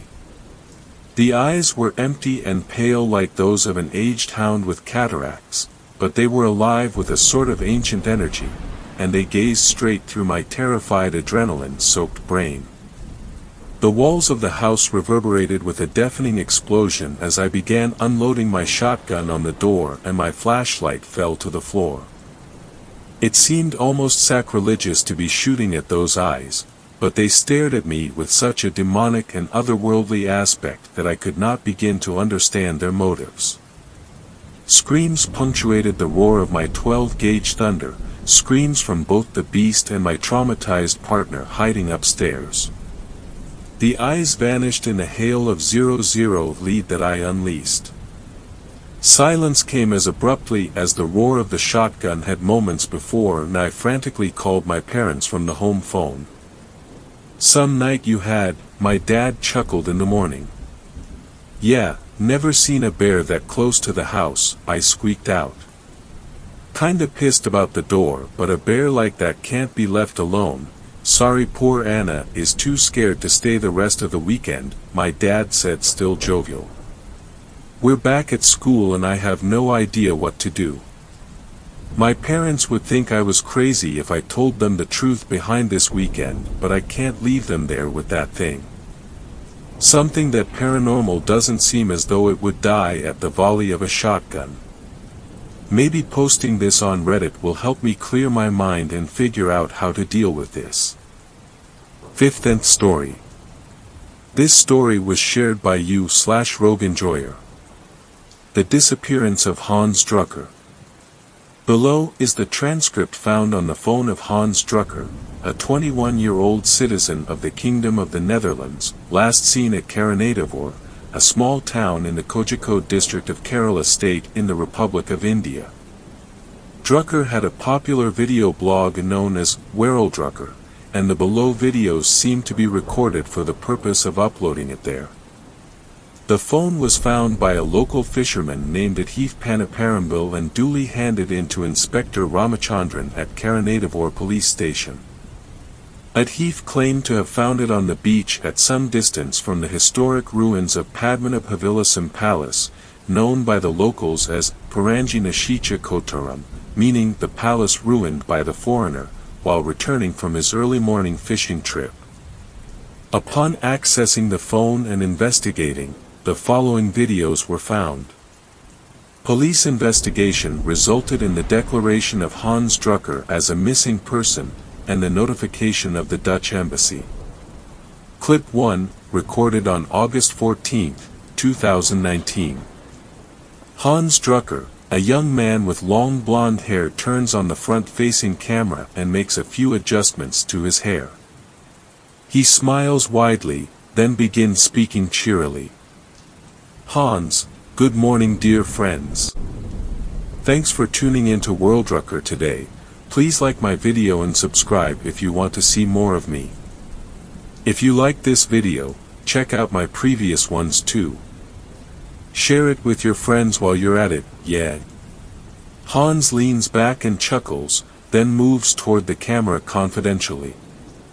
Hans, I've been in India for 2 weeks, and now have come to this little town in Kokoli. Never mind, you see the name on the screen. Now you may wonder, Hans, what are you doing in this little backwater? Well, fret not, I'm going to tell you. Today we're going to do something that is my passion, exploring abandoned places. If you follow my previous adventures, you'll see how I have gone to numerous old buildings in the cities I visit. But this time is extra special. Now a bit of history for you guys. The Dutch East India Company was active up and down this coast in the 1600s, and the local chiefs used to make deals with them. You know, I give you trading rights for my place, and you destroy my enemy with your big guns. Now this town was one of those little chiefdoms. And over here also the same deal went on. But the thing is that, the Dutch guy who made the deal here was my ancestor. That's right, Eustachius van Drucker was the commanding officer of the Mooi Den, the Dutch vessel who landed here. The main reason I came to India actually was to visit this place. Little surprise for all my viewers, eh? So near the beach is a palace, with another unpronounceable local name, Laughs, so I'll just call it the palace for you guys. The story is my great-great-great something grandfather. He stayed there for 2 years and learned some of the local language. But over that time, he fell in love with the chief's court dancer or something. And then the king made him leave, then locked up the dancer. But they say the dancer went mad and cursed the place, and it soon faced a lot of misfortunes that made the place uninhabitable. Locals don't even go near it, it's crazy.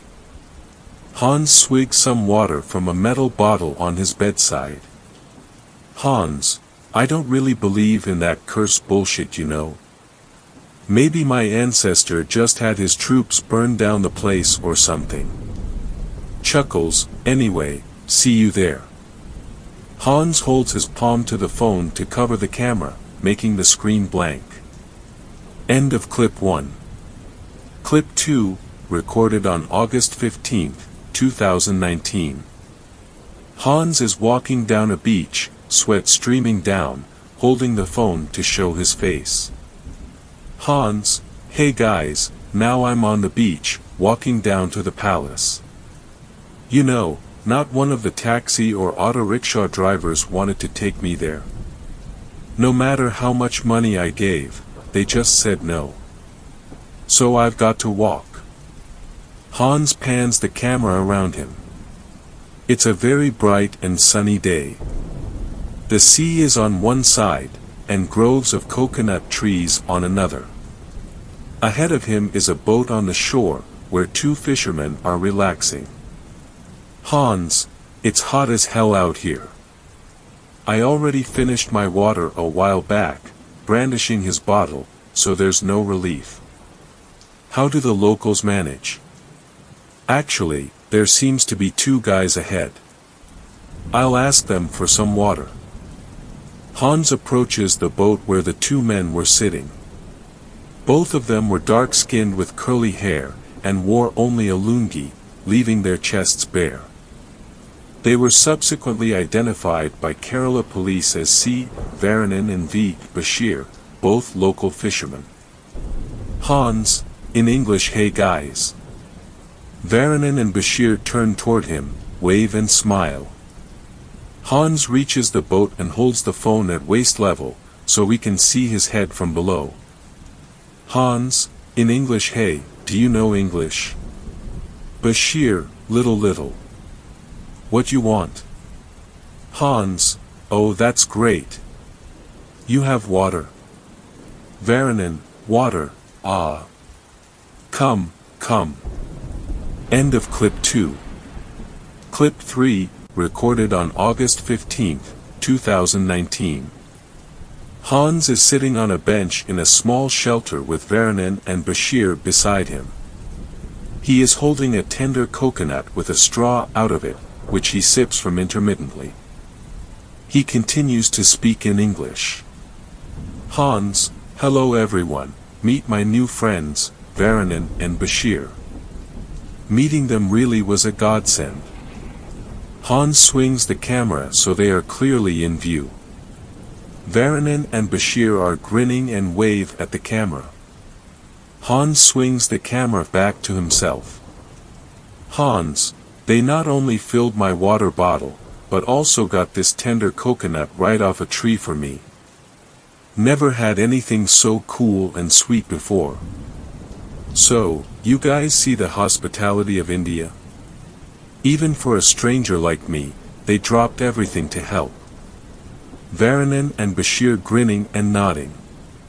Varanen, ah, you said you're going where? Hans, the palace. What was it called? Padam. Varanen, with wide eyes, Padmana Pavilasam, ah. Hans, cheerfully, yeah. That's the one. Varanen and Bashir share wide-eyed looks. Bashir, leaning forward, don't go there. Especially because you're foreign. What we are saying, listen. Can save your life. Hans, that's what all the auto drivers were saying. Not to go. But I really want to go. My ancestor lived there for some years. Varanen, to Bashir, softly in Malayalam, he is that foreigner's descendant. Bashir, to Hans, then you surely can't go. Please listen. We know that place. If you are the captain's relative, you stay. We'll guide you wherever you want around this place. Don't go. Hans, listen, I've made up my mind to go there. Your old wives' tales won't stop me. Varanen, frantically, not safe. Don't go. Can't say what will happen there. If the woman catches you. Hans, slightly annoyed, now listen, you don't try to stop me. I appreciate you guys helping me, but you can't tell me what to do. Varanen goes to say something but stops. Bashir is already sitting with his head in his hands. Varanen, resigned tone, then go. But don't say we didn't tell you. Hans walks out of the shelter. End of clip 3. Clip 4, recorded on August 15, 2019. Hans is walking down the beach again. Clearly this was taken only about a minute after the previous clip, as the fisherman's shelter can be seen in the background. Hans is speaking in Dutch again. Hans, that was odd, right guys? Locals are really kind, but also too superstitious. Must be afraid of their own shadows. And what was all that talk about a woman catching me? I know I have devilishly handsome looks, he grins at the camera, but not that much. Anyway guys, we're approaching the palace at last, there you see it in the distance. Hans turns the camera around and zooms. In the distance is seen a tiled roof peeking over half-broken, mossy walls. The entire structure has been consumed by the surrounding vegetation. Hans, it's really a relief to see the end goal in sight. Maybe I should get a couple of bricks from there to give those guys, how about that? Laughs. End of clip 4. Clip 5, recorded on August 15, 2019. The camera faces Hans, the sea behind him. Hans, phew, that was way longer than I thought. It took me half an hour to walk from there, even though the building looked close. Drinks water and exhales. Anyway, we're at the palace gate. Take a look guys. Hans turns the camera. We see the gateway to the palace. The gateway is a small building that was once white, but now was black and green from the corroding forces of nature. The roof would have had tiles, but now merely a few beams clung on, like a reminder of past glory. There were wooden double doors, one of which had fallen and the other which was holding on by a single hinge. Both are significantly decayed. Hans, well, time to go in, I guess. Hans walks through the doorway, glancing around. As he steps through, the sound of the wind suddenly falls silent. The main building is some distance away. In traditional architecture of the region, buildings of the wealthy were surrounded by a huge compound. In the corner of the compound is a small building that would have once been a temple to a local deity. Stone paths crisscross the compound, which would have connected the palace with structures that no longer exist. Hans, quietly, this place is crazy, although it's not too big. Hardly a Versailles, yeah. Hans weakly chuckles, but the sound is stifled by the oppressive silence in the courtyard. Hans approaches the temple in the corner. Leaves crunch underfoot, and more than once he starts and looks over his shoulder. Hans, bit creepy out here, I get why the locals don't want to come around. But hey, I've been in worse places. Like that abandoned high-rise out in Medan last year, where that junkie jumped out at me. I had to buy new pants that day. Hans laughs, but he slowly stops and clears his throat. Anyway. Hans turns the camera to show the small shrine. Unlike the rest of the place, the temple seems to be in good condition, with only minimal damage. The walls are still mostly white, and the roof retains most of the tiles. The wooden door is inset with gold decorations, and is bolted with a large, ornate gold latch. Hans' hand reaches out and opens the latch. Hans turns the camera back to himself. Hans, here we go. Hans pushes the door open. His expression goes blank, then his eyes widen and he begins to hyperventilate. Wordlessly, his shaking finger approaches the screen. After missing the button a few times, the camera turns around. The shrine doors are open. The platform where the idol would usually be, was replaced by a much decayed traditional Dutch hat, which had a metal pin with the VOC logo, so rusted that it looked like it would crumble. Bones were scattered all throughout the shrine, and a skull displaying signs of blunt force trauma was placed beneath the platform where the hat lay. The walls of the shrine had writings in an older form of Malayalam, made in a crusty brown substance which appears to be blood. The writings were translated as, why did you abandon your beloved? Where have you gone, crossing the sea? All those who stood in our way are now dead. Soon you must come back to me. The camera remains in place for almost a minute. After that, Hans suddenly whips around. The phone screen is black, presumably due to him putting it in his pocket. After about a minute, Hans is back on screen. The hat seen in the shrine is now on his head. Through the stillness, a faint sound of a female singing, in a tune and language typical of 17th century Kerala, is heard to the accompaniment of anklets. Wordlessly, he starts shuffling toward the palace, his eyes blank. There is a pause in the song, as the anklets continue to ring. Hans begins to mumble, seemingly in the tune of the song. He stops after a short time, and the female voice picks up the song again. As Hans draws closer to the palace, the song and anklets increase in frenzy and intensity. He slowly climbs up the steps of the veranda, and the song can clearly be heard. Set to the tune of a classical dance song, it details the longing of a beloved for her lost lover. Interspersed with it are lines detailing the tortures the bereaved woman inflicted on those who kept her away from her lover, which were not part of the original composition. Hans waits at the door, occasionally singing in accented Malayalam when the female voice is silent, as if prompted. Hans is not known to have any prior knowledge of the language. The song comes to an end after about 10 minutes. The anklets are heard coming closer, rushing to the door, and stopping just on the other side. There is complete stillness for around half a minute. Suddenly, Hans tosses the phone aside, and the camera lands facing upward, recording the mossy, tiled roof which has gaps on it. The door is heard opening and the sounds of Hans' flip-flops along with the anklets are heard receding. The camera records the roof for an hour, during which nothing further is heard or seen, and after which the battery dies. End of clip 5.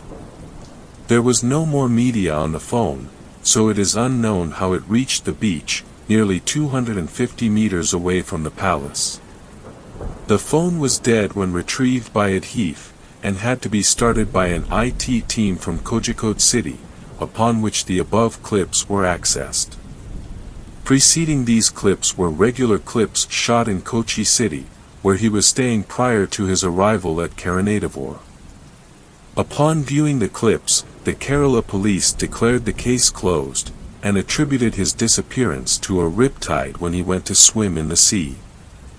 The area of a radius of 150 meters around the Padmanabhavilasam Palace was declared an ecologically protected zone, prohibiting people from entering without a permit. However, fishermen say that if they pass the palace on their boats at night, while breeze blows from the land to the sea, they hear the tinkling of anklets interspersed with frenzied laughter, both male and female. Thanks a lot for watching the video till the end. Subscribe to our channel Horror in Detail. Drop your opinions/suggestions in the comments section, and like the video as it helps with the YouTube algorithm.